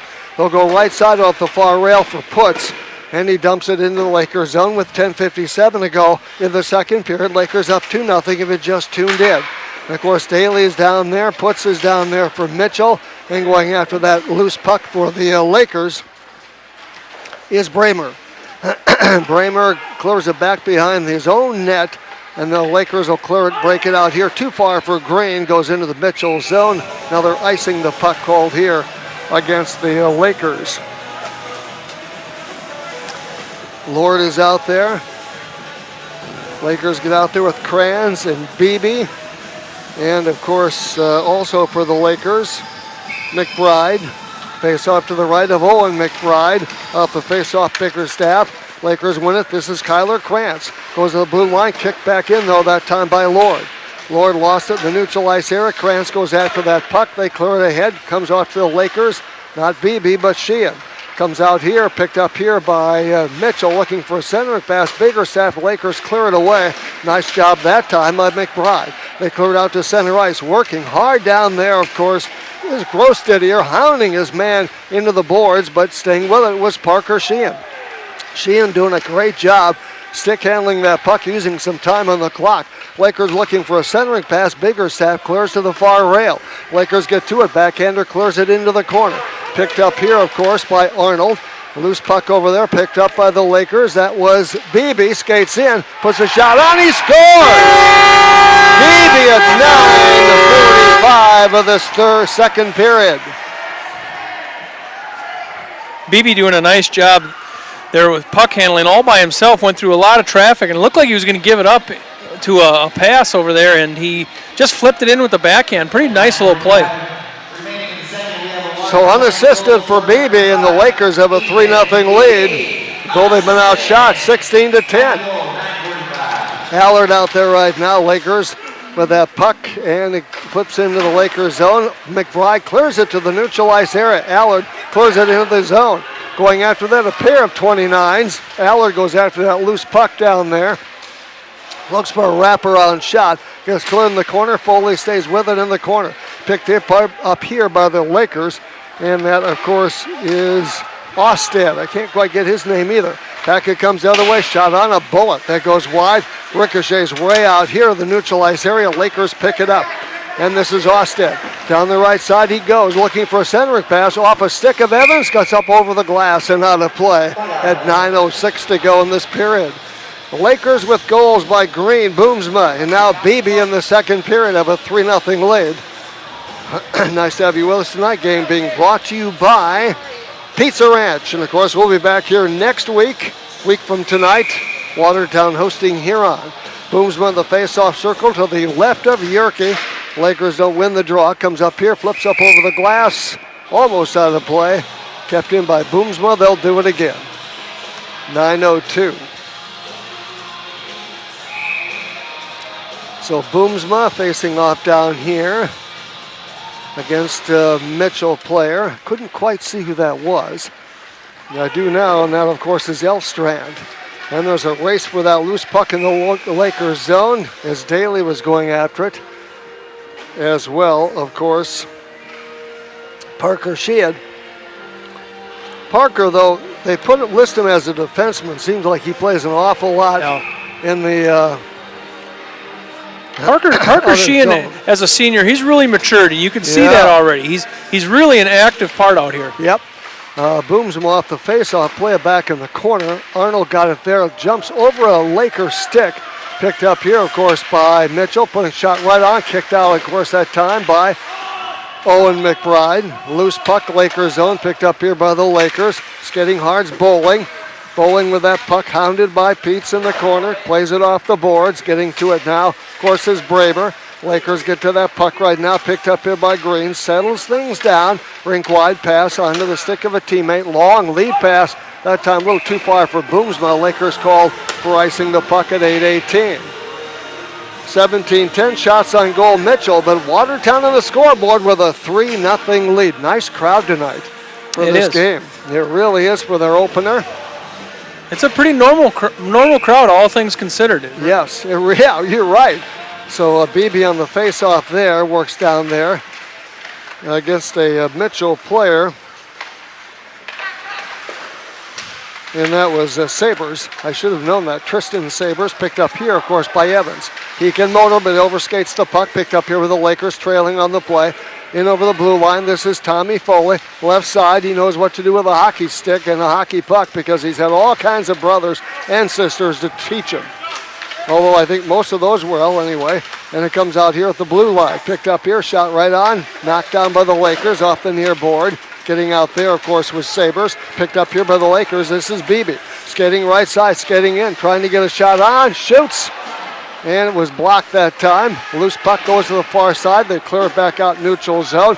And Biggerstaff gets to it, but gets separated from the puck. The Lakers pick it up. Backhanded to the neutral ice area. Picked up that time by a loose puck in the neutral ice area, picked up by Kranz. Kranz stays with it, takes it down the blue line, looking for a centering pass. He had Workus breaking in, but he couldn't get the stick to him or the puck to him in time. Loose puck back in the neutral zone, picked up by Beebe. He loses the handle here to Lord. Lord can fly. He has Biggerstaff with him. This is their number one line. Takes it back behind the Laker goal with 7 minutes to play in period number 2. Nice to have you with us tonight, 1480 KSDR. You can go to YouTube KSDR Radio, watch it and listen that way as well on your computer if you so desire. Arnold over there, loose puck picked up here by Biggerstaff. In over the blue line, winds up, he tried to feed a teammate, Grosted here. They go hard into the boards. That's going to be I think that's going to be a 2 and a 10, Jeff. That's either going to be boarding or a check from behind. It looks like a boarding call. That's going to be on Brandon Bowling. So he's going to sit 2 minutes, and somebody else going to sit with him. Who's going to sit with him? Somebody's going to go in there with him. They need somebody. That comes at 6:39. And it looks like Ethan Scott is going to sit with him, maybe. Yep, so Ethan Scott's going to sit with him. So Bowling's going to sit for 10 minutes, and Ethan Scott is going to sit 2 minutes. All right. So it's a 2 and a 10. A 2 and a 10. Face off to the left of McBride. Lakers zone up 3-0 right now. Biggerstaff out there. Lost the draw. Lakers actually won the draw. Keep the puck, but Mitchell holds the zone. Allard is right there going after that loose puck. Back to the point. Mitchell holds the zone again. Puts a shot on. Kicked out that time by McBride. Looks for a wraparound. Mitchell couldn't do so. And we have a whistle. Sticks got up a little bit at 6:23. So 6:23. This guy walks in here with popcorn and thinks he's going to walk by us. But I think we're going to have to train him a little bit differently. Yeah, never come with one bag. You're right. Though I can't do play-by-play and eat popcorn. I got news for you. You should try it. Well, I can't. I've tried it. I can eat a lot of things, but not popcorn. There comes right side, long shot that time. The save made that time by McBride. Loose puck goes back behind the Lakers. That was 6 minutes to go in this second period. Lakers break it out. And it goes up the right side. Guess who was Evans? He can fly. Puts a shot on. He had a man right there. Boomsma. And Yerke came up with a block, if you will. Goes back behind the net with 5:51 to play in this period. Far side over there. Green tries to dig it out. Does so. Shot on. Scores! That's Boomsma. Boomsma with his second goal of the year and second tonight. You like to get that one shorthanded. The Lakers playing a little offense there with a guy down. And it started with Max Evans getting it into the zone. Fed it to Blair Boomsma originally. And Blair found it again. That's a great play. That's a great play.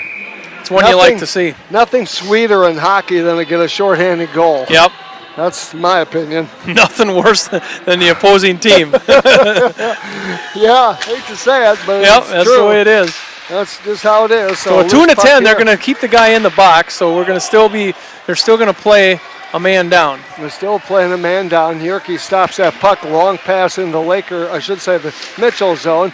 As, of course, Kranz goes after a loose puck. Beebe from the point held it in, actually. Lakers get to it. This is Evans. Evans works hard after that puck in the neutral zone. Beebe flips it up into the air. Darn near drew asbestos off the ceiling, and it's picked up here, of course, by Mitchell McCormick. It is asbestos. I don't know what it is. I have no clue. And the puck comes out here in the neutral zone. It sounded good. Getting to it is Evans. Leaves it now for Kranz. Back to Evans, and the slot puts a shot on. Couldn't quite get it. Daly came up with a great save right there. Yerke did. And a loose puck far side. Daly gets to it over there at 4:53. So 14 seconds to go in the penalty, picked up here by Arnold. Arnold with a puck, rink wide pass too far, neutral zone, Lakers get on it. That, of course, is McBride. Gets ridden off the puck over there. Daly and Beebe go after that puck, or I should say Foley. Loose puck, of course, over there is McBride. Lakers full strength. Shot on, and Lakers at full strength.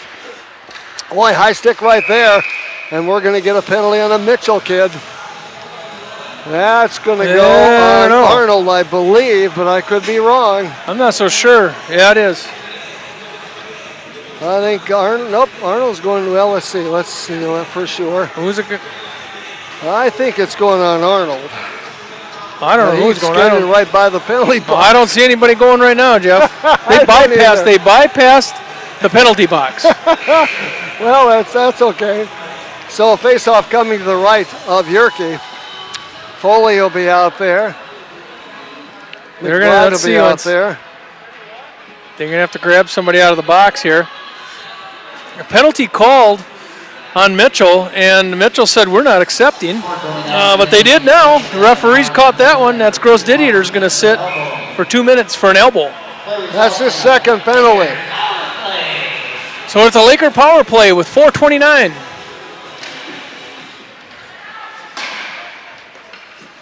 All right, off the face-off, Lakers have the puck in the neutral zone, picked up here, of course, by Sheehan.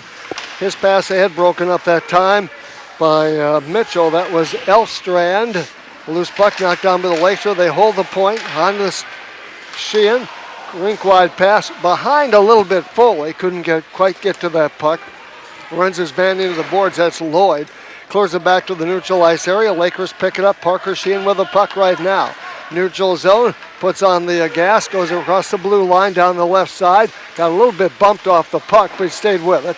Loose puck on the rebound, comes out over here. Lakers pick it up.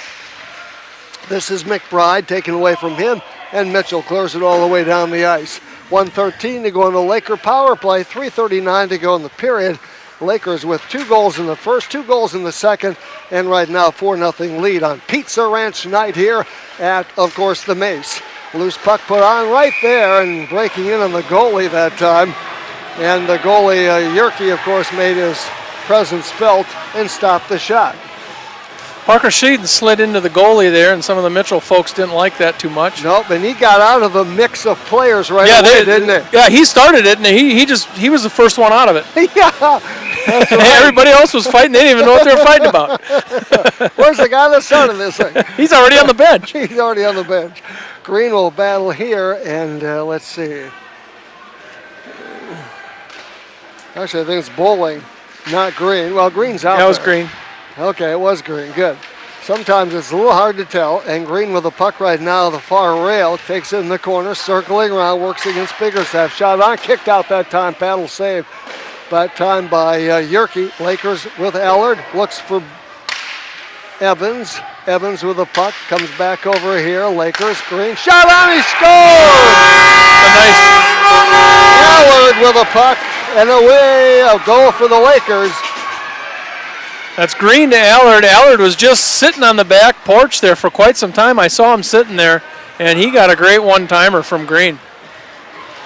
So at 3:01, the Lakers had their third goal of this period and now have a 5-0 lead. They've been outshot, though, 19-14, but you have Green, Boomsma, Beebe, Boomsma, and Allard. So 4 people have scored 5 goals so far. Lakers with right now, a 5-0 lead.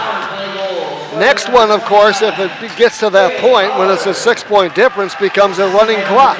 Comes off to the stick here of Foley. Loose puck picked up by Mitchell, gets spun around. That was Lloyd. Picked up here by Biggerstaff. Puts a bullet on that goes way wide of the mark. Comes out to Foley at the point, takes a big hip check there. Evans drop pass that time for the Lakers. Onto the stick of Bowling. Working hard. Lloyd, or Lord, comes up with it now. And, of course, gets it to a teammate. That was Loftman. And with the puck right now is Biggerstaff. Out here it comes, and we have a whistle stopping play. I think we're going to have the net off. McCormick was ready to take a blast from just inside the blue line. He was winding up for a slap shot from the blue line. Yeah, he was. So a face-off coming to the right of Owen McBride. 2:12 to go in this period, and we're getting down to that last 2-minute time I always talk about in the period that are the toughest. Lakers win the draw. They come up with a puck, play it back to neutral ice area, knocked down by McCormick. Lakers get to it, though. Bramer gets ridden off the puck that time by Elstrad, back in the Lakers zone. Back actually in the Mitchell zone, I beg your pardon. Picked up here, of course, by the Lakers. Poke checked away. Bramer couldn't quite get to it, and we have a whistle. We're gonna have a roughing. That's gonna be Parker, maybe? No, it's gonna be on Mitchell. And that is Elstrand. Elstrand, okay. Elstrand. That's 2 minutes for roughing at 1:53. So that's the remainder of the period. Lakers will have power play for the rest of this period and 7 seconds to start the next one. They scored it. And they just scored again.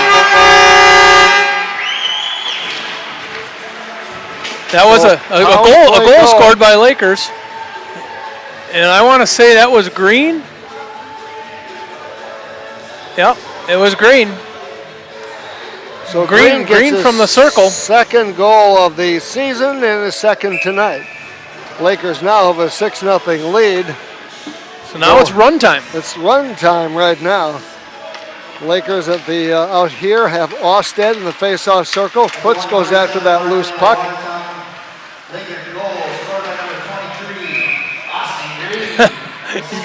We're gonna take both guys. We're gonna take Workus And Allard, by the way, Allard will get the assist. Workus and Putz are going to go in on offsetting penalties. They had a little confrontation in the near board. All right. So that'll be an offsetting penalty. Face off to the right of Owen McBride. 1:23 to go, period number 2. I'm not sure if we have a guest lined up for the second period or not. If we do, it might be news to me. Face off there, and of course comes up Elstrand, gets it back out to the point as Mitchell holds his zone to Patrick. Plays it ahead here, picked up by Lord, shot on from point blank range by Elstrand. Save made by the Lakers. 1 minute to go in second period. Lakers up right now in the power play as well. And they'll play it back into the Watertown corner. Getting it, of course, will be Austed. Plays it now for Evans over there. Evans along the far rail. He'll skate out to center ice with a puck. He gets around his man down the left side, puts a shot on. They look for a backhander that time that nearly got the job done. Allard was trailing on the play to the right side. He's easy to pick out because he's got pretty bushy long hair. 25 seconds to go. You have to do whatever you can do to figure out who's who. Yep. 20 seconds to go in this period. Lakers with a 6-0 lead right now. 4 goals in the second period. It's been a really much better game than that if you're Mitchell, but that's how it works. Comes over here to Daly skating in for a backhander. It was ridden off the puck. Couldn't get the handle on it to get the job done. The Lakers will get to it as the period comes to a close. 21 shots for Mitchell. That's 21 saves, of course, so far for Mr. McBride. It's 21 saves through 2 periods, and with 15 saves so far for Yerke in this first period. Lakers getting 2 in this first period of play. They're coming up with 4 here in the second. McBride has a shutout through 2 periods of play. Let's run down the scoring in that period. Lakers, of course, had a 2-0 lead after 1. Added 4 second period goals. Ethan Beebe for this first of the year for Lakers at 9:45 to give Watertown a 3-0 lead. Then they scored 4 minutes later. It was Blair Boomsma on a short-handed goal for the Lakers, making it at that point in time a 4-0 score. Lakers had 2 more goals in the period as they score 2 minutes, 45 seconds later. Allard, his first of the season, unassisted. Nope, it wasn't. He was assisted by Green. And then with 1:47 to go, Lakers make it a 6-0 hockey game. Green with a power play goal, his second goal of the game. Allard assisting on that play. And the Lakers right now with a 6-0 lead. 2 in the first, 4 in the second. Mitchell so far with none. And again, 21 saves for Owen McBride, 15 saves for Drake Yerke for Mitchell. In that second period, penalties, bowling for Watertown at 2 and a 10 for Boarding at 6:39. Gross for Mitchell, that's Gross Didier. 2 minutes for elbowing at 4:29. And then Mitchell Elstrand, 2 minutes for roughing at 1:53. So the Lakers actually, because of scoring on that play, will not have a power play advantage going into period number 3. But it's a 6-0 hockey game. We'll be back here a week from tonight, and that will be when Watertown will entertain Huron. That should be an interesting, I'm sorry, not Huron, but Owyhee. I keep wanting to say Huron. I think I wrote it down wrong at one time, and I can't get it out of my mind. It's Owyhee. That's a week from tonight. So I suppose we'll see John Winkler next Saturday night as Owyhee comes to town. Probably, yep. For a high school hockey game. Yep. Earlier tonight, Watertown girls lost to Mitchell 9-4. That, of course, was in a game, of course, varsity action. You want to talk with Mr. Lucas Deutsch? Yes, okay. we can. Let's put him on the mic. I'm really giving you my headphones. That's a big deal.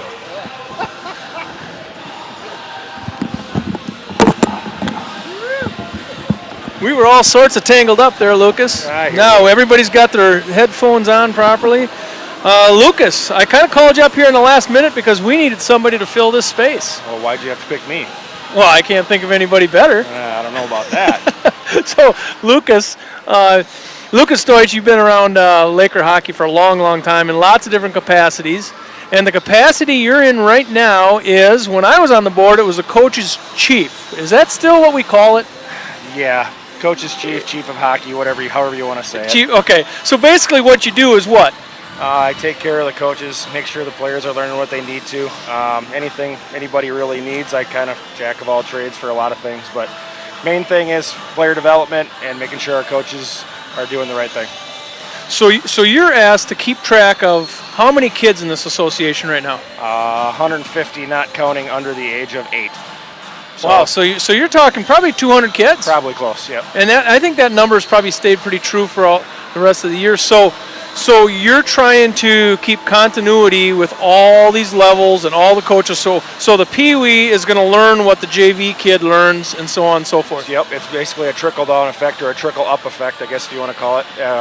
Evan, our new varsity coach, has done a great job of interacting with all of them and getting bits and pieces through all the other levels, and it's starting to show already at practice.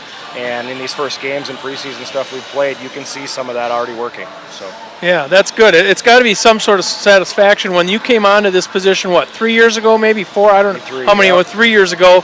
It was kind of a position that we knew we needed it, but nobody really understood what it was supposed to do.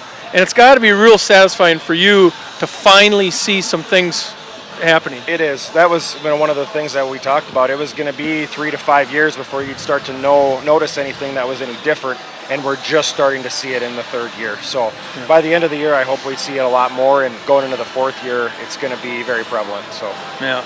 So for your job, what does it take to do your job? What kind of hours? I mean, do you live at the rink, or what does it take? Well, it depends on the day or the week or the month, but I would say somewhere between 20 and 40 hours a week. I'm probably half at the rink, half at home, or on the phone. My phone bill is crazy. And those people are all calling you to say, nice job, Lucas. Great job. You're doing a great job out here tonight. No, I shouldn't say that. I've been getting a lot more thank yous this year, and I appreciate that from everybody. This year's trying with COVID the way that it is. Everybody's heads are spinning, but it's nice to see what's going on and nice to hear that from folks as much as you can. But don't you think that's part of this position itself maturing also, and people accepting this position all the way from coaches, parents, and kids? Yeah, absolutely. And there's always turnover is a big deal that we're trying to cut down on, and it's gotten smaller every year. I think this year we picked up 4 new guys versus last year I think we had 8. So it's getting better, and we're retaining coaches, and that's also helping the program gain, and it's fun to watch that. So you're also responsible for who's coaching. Absolutely. So when it gets to be the end of September and we don't have a Pee-wee coach, everybody in the room looks at you, right? Yeah, absolutely. Yeah, until they say, hey, it's this guy, and he's going to be there in this capacity. They're looking at me for, well, if they're not there, if there isn't someone, I guess I'm the guy that fills in. So, but that pipeline though of coaches is something that you have to develop all year round. I mean, when you're sitting somewhere on the 4th of July and you see some of these candidates, you're probably talking to them at that point. Yeah, it's 365 days a year. It feels like it's more than that, but it's definitely a year-round thing, and you're talking to these guys to make sure they're coming back, or what do you need, or what's your work schedule look like. That's the biggest challenge is work schedules for coaches, and being able, with our ice time here and traveling, is a big deal too. Yeah, so, but it has to help that you were the head coach here for head boys varsity coach for many years, and you're pulling some of them guys, aren't you? Absolutely. I have I think 5 or 6 of those guys that I coached, and quite a few that Sullivan coached before me. It's pretty cool to see that them giving back to what we taught them, and they're using the same tactics or drills or thought process that we taught, and it's pretty neat to see that. It's pretty gratifying. So some of those kids that you coached were maybe what you would think not the best coachable kids, and all of a sudden here you are asking them to coach, and voila, you've got a coach, right? Absolutely. So I've put, first year starting out, we don't like to put any coaches in a head coach position if they've never coached before, but it's pretty amazing after 1 year being out there helping at practice and being that go-to guy every once in a while on the bench, the role they step into the next year, you're like, oh, where'd that guy come from? And it's pretty neat to see. Actually, I have one of those guys at Pee Wee's right now, and he's taking the reins of Pee Wee's in his 3rd year of coaching. So he's doing a good job. Yeah, that's great. And like I said, it's going to be real important from year to year to try to keep these guys around. Like you said, give them what they need and practice them when they can practice. And coaching's huge. It is. It's really huge. We're actually working on, we talk about player development all the time, but we're working on a setup to train coaches the same way that we're training players. So USA Hockey has an incredible amount of things that these guys all have to do just to be able to be out here. And we're trying to put together something for them to teach them more about hockey in the way that we want to go forward as an association. From the boys varsity, girls varsity coaches to me, it's kind of a trifecta, and it's trickling down and it's working. Our girls U14 program is a big step up this year, to be honest, in development. Just the way that Alex is the girls varsity coach has let it trickle down, and Evan helping that out has been great too. So. Yeah, good. So tell us, you said that these coaches have to do a few things. Just in a nutshell, what do you have to do? Okay, I want to be a coach, Lucas. What do I have to do? Well, first thing is USA Hockey, then you got a background check, then you got Safe Sport, and age-specific module depending on what age you're coaching, and then you got to go sit for 1 to 3 days in a coaching clinic. So it's probably 15 to 20 hours worth of stuff just before they can even enter the building as a coach. So these coaches, they have to do this in August, September, come October 15th when they start to practice. They've done some training. This stuff is pretty much all done by October 15th. And the only thing that maybe would be lagging is the coaching module where you have to go sit in a classroom. And this year is COVID completely different, but that's not a normal year. So right. Yeah, it's been pretty neat to. It's not that note that I wanted to see there. Well, Jeff just passed us a note, and if I'm not mistaken, I kind of saw you coaching down here. Is that true, or is that just a? I'm filling in a COVID capacity tonight, and yeah, I do miss coaching, but family life and hockey life in the rink that's not where I am right now. So yeah. Someday maybe again, for sure. Yeah. But yeah, Evan kind of gave me the reins of the forwards tonight, so I'm doing that, and I kind of fall right back into it. It's kind of hard to walk away. So. Yeah. It's kind of like riding a bike, isn't it? It is. It's definitely like riding a bike. You don't forget much. Yeah. Well, it's good to kind of see you down there on the bench, and I'm sure this isn't going to be the only bench that you're on sooner or later. Probably not. I'm already losing my voice, and we're 2 periods in, so gotta get my coaching voice back, I guess. Yeah. It takes a while to build that up. It does. It does. All right. You want to leave us with anything? Well, you guys do a great job. I keep hearing about all the stuff that you guys do, and being night one, hats off to you doing some girls games this year too, and traveling a little bit. Are you traveling this year? Yeah, we're going to do 4 games. You guys put in a lot of time too, so I appreciate that, and thank you. Yeah, well, we appreciate it. We appreciate you being around, and we may have to have you up here again once we get further deeper into the system. Maybe we'll have some other things to talk about, of course. Sounds good. You just let me know. A little more warning than 30 seconds yelling at me on the bench, maybe. Well, you and I have been together a while. The hand signals work pretty good. You knew exactly what I was talking about. Get up here. Yeah, exactly. Thank you guys very much. Thank you, Lucas. Good to see you. You too.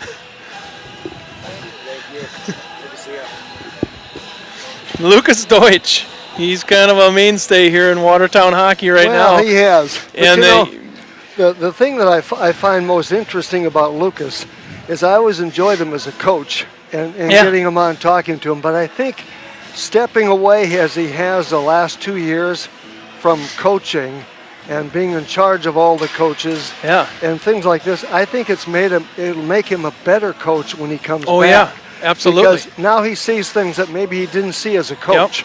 Yep. And now he has to point out things that other people do and help them out and things like that. Yep. I think he's I think he's more valuable to the system, to Laker hockey now than he was when he was coaching.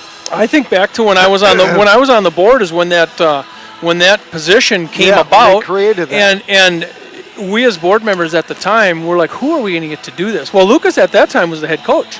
Yeah. And we knew that he was kind of in that point where he may have to step away a little bit. You know, he's got some very young children at home and so forth. So we knew kind of stepping away was a problem. And we kind of had to say, we basically said to him, this is your position. If you would like to take this position and step away from the coaching ranks. As you heard, he's here probably just as much, but not as stressful as it was before, because when he had that varsity team, he was pretty devoted to those kids, and it was stressful. Yeah. And this position is not as stressful, but sure is busy. It's very busy. Yeah, I think he's done a great job. So, yeah, in our association, I don't think there was a better guy for the job. I couldn't agree more. So it's great, and he's doing a great job. And like we alluded with him, is that position is starting to get a hold now and make a difference, and people are accepting of it. At first, the coaches didn't want to be told what to do or how to do things, but now they accept that Lucas is their leader, their mentor, their boss. So yeah, well, I really think as a person, Lucas has really matured over the last couple of years. Yeah. And that's a difficult position for him to step into, because Watertown Laker hockey has never had that position before. That's right. We've never had this position, so he kind of is setting the groundwork for this position, you know, because we didn't know what it was supposed to be. We just knew we needed it. Yeah. So there was no pressure on him per se, because nobody knew really what the role was. Nope. And he invented this position. He really did. Yeah, that's pretty interesting. So, yeah, it's great. And again, he's down there again. It doesn't take him long to get back to the bench. He's down on the bench already talking to the refs, and he's already coaching. So that is in his blood. So it's good to see him down there. Well, it really is. And it's great to get people like that on, talk about what they're doing with Watertown Laker hockey. Yeah, there's a lot to it, Jeff. There's an awful lot that goes into this. You heard it from Serena and now Lucas. There's a lot going on to make this happen. And of course, we have emphasized so many times it's a parent-run organization. So it's tough sometimes to get all these people on the same page and get them all going in the same direction and doing all that. But if you can do that, it's amazing what you're going to get accomplished. And when everybody's going in the right direction, everything's clicking along, then all of a sudden you have new presidents, new administration, and then you kind of start over. And that's kind of the nature of the beast with this, but it does work, and the parents are what makes it work. Yep, that's true. So Lordy's out there, and of course Biggerstaff, as well as Gross-Didier to start this third period for Mitchell. And defensively, well, let's see, Elstrand is out there as well. And let's see. So we're going to start with some penalties here, Jeff. I think we have Austin Green, right? Yeah. In the penalty box. So we're going to be 5-on-4 hockey here. Lakers being a man down. And that's going to be a full 2 minutes. Full 2 minutes to start the third period, and 17 minutes is what I wanted to say. And of course they flip it into the Lakers zone right there. And Max Evans goes back to get it. Flips it out over a stick, and it goes all the way down the ice. And of course stopping that will be Yerke. But back to get it, of course, for the Mitchell team, and that will be Reimnitz. Reimnitz wears 29. He's a very solid player, and of course Reimnitz, if you will, is one of those few players that's almost like an elder statesman. He's only a junior, but skating in, shot on, Save made that time by Owen McBride. That was off the stick of Grosdidier. And it's cleared back out here at the point. Jumps right over the stick that time of Elstrand. Goes into the Mitchell zone. And Boomsma is going to provide some pressure. So he has to get on his horse and get after it. His rink-wide pass off the skate that time of Lord. Picked up by Mitchell in their own zone. They're on a power play, would you believe, with a minute to go on this power play. Lakers providing some pressure. And here, of course, with the right side is Evans. He loves to play defense. That's why he's a defenseman. He's an offensive-minded defenseman. Puck pass out front, backhander that time by Kyler Krantz. Love to see it when the team that's down a man puts the pressure on the goaltender, and they did just there as Evans put a shot on and went off the shoulder that time of the goaltender, Yerke. Yerke again stops one side of the net. Lakers putting the pressure on. You'd swear there wasn't a man short. You'd think they were playing on the other end. They should be, but they're not. 27 seconds to go on the penalty for Green. Lakers breaking up deep in the slot, clear back out to the neutral ice area. Just off the bench for Mitchell. They clear out a rink-wide pass. Lakers hold the zone, though, and put it back into the neutral zone area. Then battling for that puck for the Lakers is Beebe. Beebe looking for the puck in the corner. Had a man out there. Broken up by Mitchell with 15 minutes to play. We've rattled off 2 minutes of this Laker period penalty, and the Lakers with a puck right now. Beebe with a puck. Winds up, puts a shot on. It goes a little bit wide of the mark. Rebound kept into the zone. Lakers hold the point, if you will, or the zone. And then a shot that time by Sheehan will clear it back into the corner. Back to get it, of course, will be McCormick for Mitchell. Mitchell plays it far side too far. Green gets to the puck, holds the point. Holds the zone, puts it back into the corner. Lakers up here with a running clock. Up 6-0, 14:30 to play in this hockey game. For the puck right now is Krantz fanned on a possible chance. Another shot that time by Beebe was broken up. And the Lakers, or I should say Mitchell, breaks away with it, clears it in the Lakers zone. Kyler Krantz will get to that puck. And of course getting to it for Mitchell as well will be Cade Contreras. Haven't seen or said his name tonight. Lakers with the puck, long lead pass there, broken up by Mitchell. Loose pass there, and the going off the bench. The Lakers get to it. This is Bramer. Bramer with it down the left side. They bring more food up here, but that's okay. Not for us. Not for us, but I wouldn't steal that. I might popcorn, but not that. And of course, with the puck right now back behind the net, that's okay. They're having fun. They're doing a great job. 13:45 to play. Those are the two cameramen. They're doing a great job. So we appreciate that. And the loose puck in the far corner. Foley was over there, comes in with a shot, puts it on, broken up. Yerke makes the stop, clears to the corner. Far side over there. Evans couldn't quite get to it, but Bramer does. Clears it back to the neutral zone. And of course, Evans hounds that player for Mitchell. Lakers break away with it. Right side, coming back near side. This is Green. Poke checked away that time nicely. And that was by Grosdidier. Loose puck, 13:11 to play in this hockey game. Lakers up 6-0 if it just joined us. Season opener for both teams. The Lakers have 5 different players that have scored goals. And with the puck right now in traffic, Lakers, it was a backhander by Evans. He nearly got that to Green in traffic. Green looks out front for Foley, couldn't get to it, but Evans gets to it in time. Puts a shot on, goes off a stick that time, picked up by Allard. He has a goal tonight. Racing in that time was Ostead, putting a shot on Allard. And Allard, I think, gets the goal. That's Trey Allard. Trey Allard with a rebound. Second goal with a rebound for Trey Allard. And he's also got a broken stick. He's the lucky winner of a broken stick. He just broke the toe right off the end of it on that shot, but got it to go before it broke. So it is 7-0 Lakers. I would never have thought that. Allard gets his second goal, plus he has an assist in this game. We will name a player of the game afterwards. Why not? No, we'll name our own. We'll name our own. Loose puck here in the neutral zone. That's Daly. Flips it ahead to Putz. Gets bumped off the puck that time by the Lakers. That was for Watertown. Sheehan. Back in it goes here, and going after that loose puck. Lakers continue to put the pressure on. That's a great way to keep a lead and keep the pressure on the other team in deep traffic. They're picked up here. Of course, Elstrand gets tripped up just a little bit. Picked up here, and let's see if we're going to have a tripping penalty coming up. We're going to have a trip, and I want to say that's going to be on Workus. So Jackson Workus making his way over to the penalty box for 2 minutes.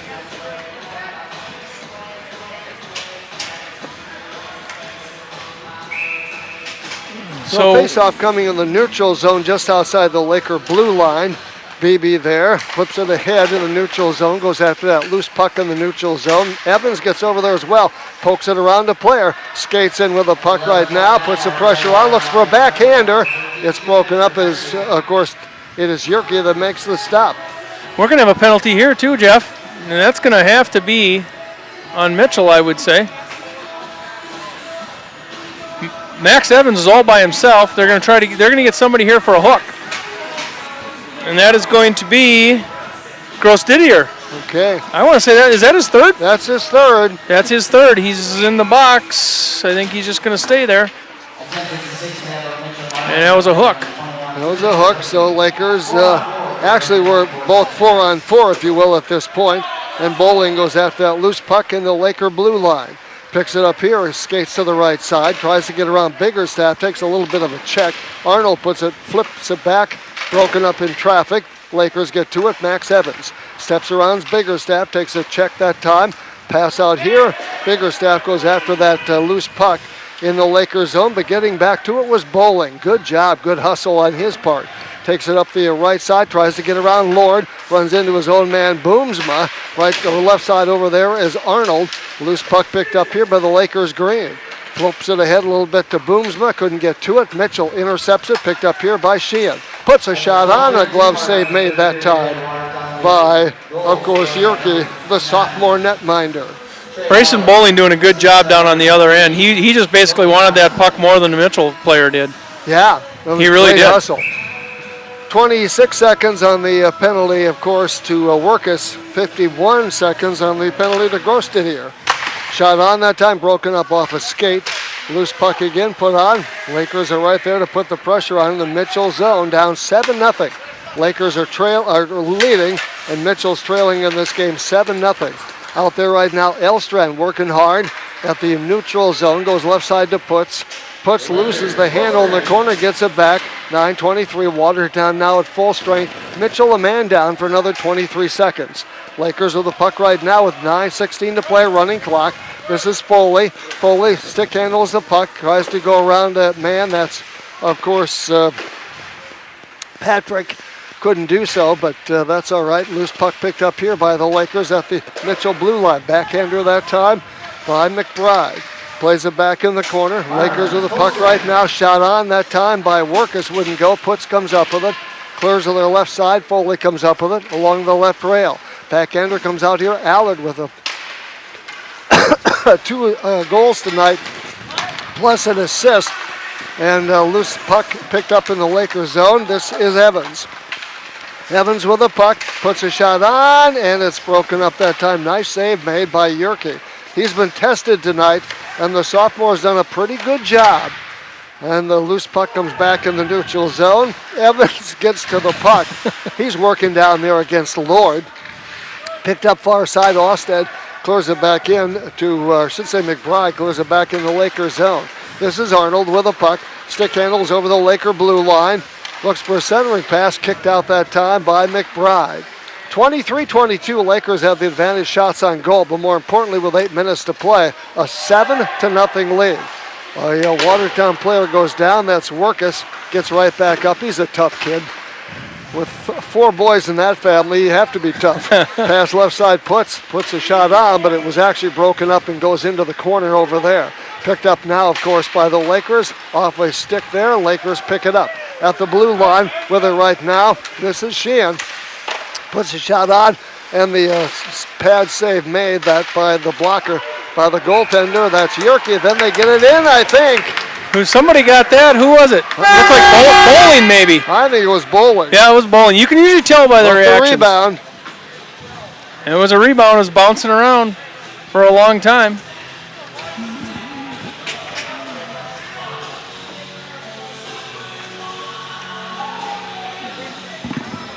So the Lakers extend their lead to an 8-0 score. I would never have thought that. No, I agree with you. Lakers are really playing well tonight. Yeah. So that's good. Clock, of course, a running clock, 6:54. They had a face-off No, there was Somebody's not ready here.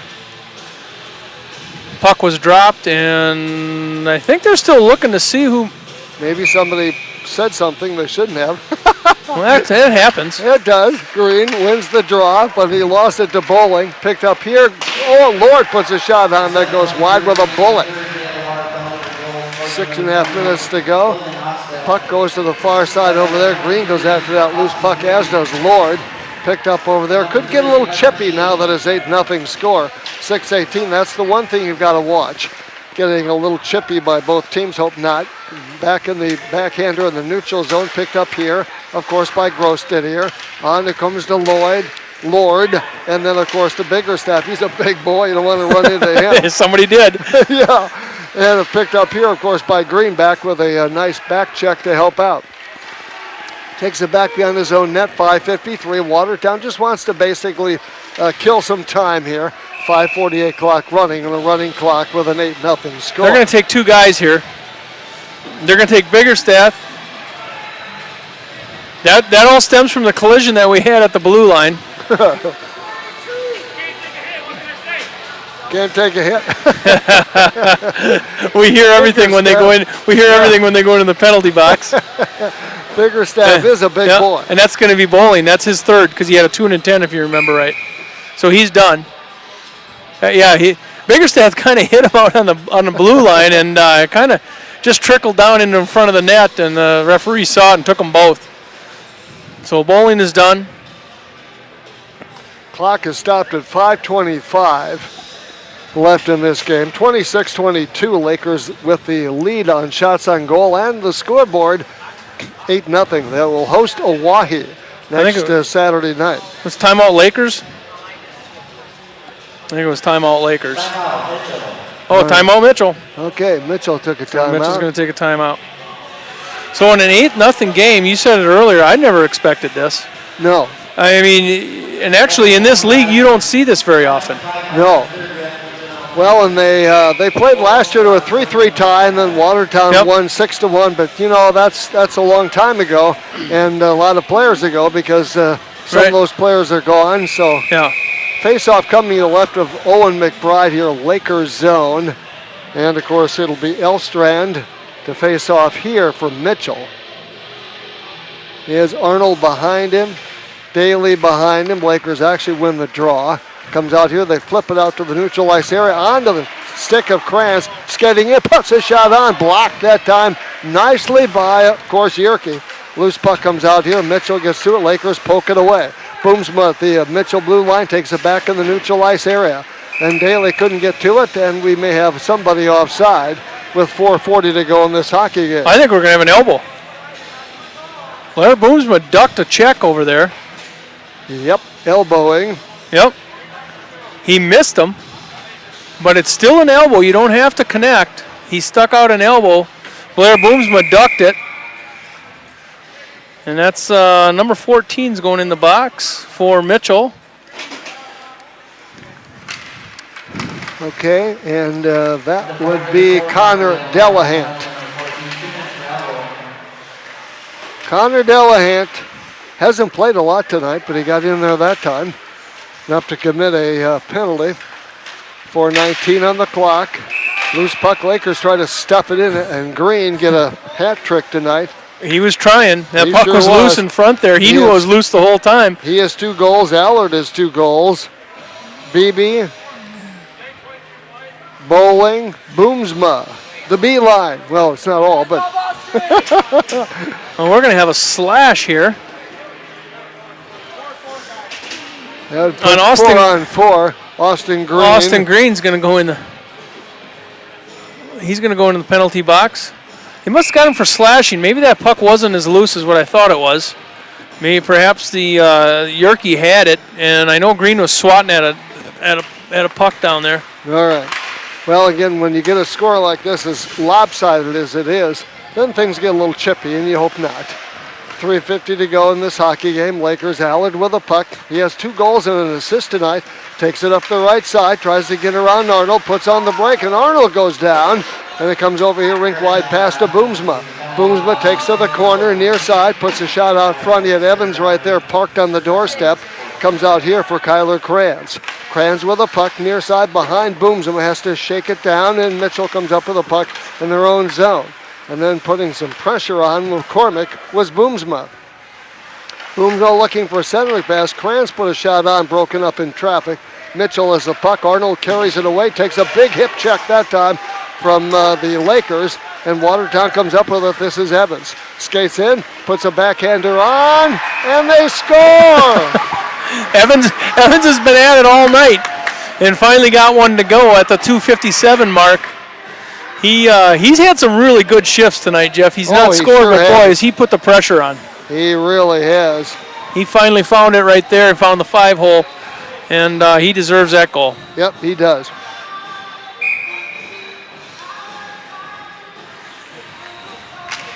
Six players have scored tonight for the Lakers of their 9 goals. They're still down a man for 34 seconds and 2:29 to go in this hockey game. Lakers up 9-0. And onto the stick here it goes. A Biggerstaff puts the shot on, kicked out that time by McBride. McBride would love to get the shutout right here. He's given up 20 or made 22 saves. Yep, that's what he's thinking about right now. Let's have a shutout. Yeah, that's right. Well, it'd be a great way for him to start the season. You bet. For this team to start a season, coming out at 9-0, this is 9-0, this is rare in this league. It really is. It really is. Get that big a score and to get a shutout besides. We're under 2 minutes to play, so they might be able to do it. And of course, comes out over here. Both teams now at full strength, and with a puck right now is Sheehan. Parker with a puck tries to get around his man. That, of course, was Patrick. They battle for the puck. Biggerstaff out there. Lakers hold the zone, though, at the point. Shot or pass in was broken up. Picked up that time by Elstrand. Back to the neutral ice area. Biggerstaff going after that puck, and, of course, McBride clears it to the far corner. Or far rail, actually, as 2 players go after it over there. Lord is one of those. Elstrand, Lakers in there as well. Ostad.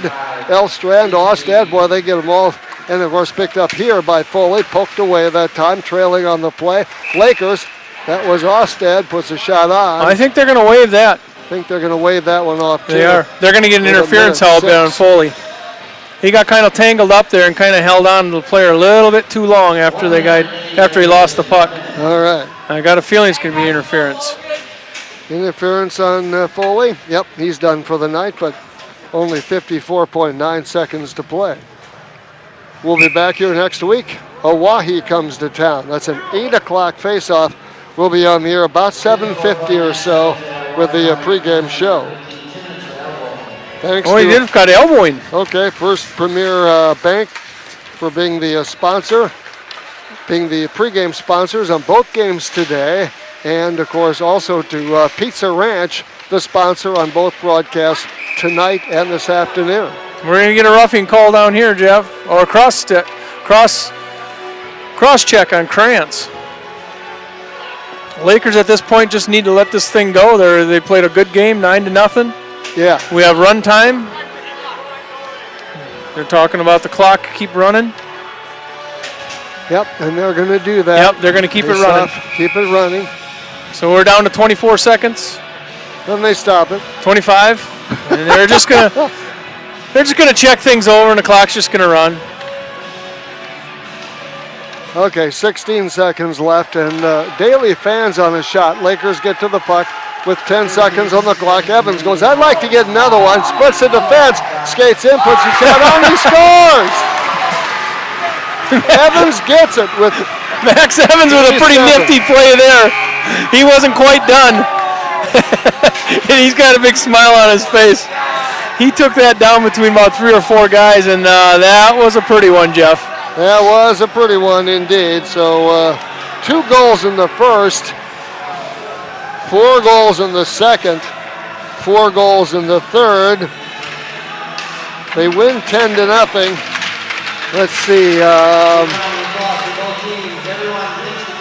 So 19 saves in the game for Mitchell.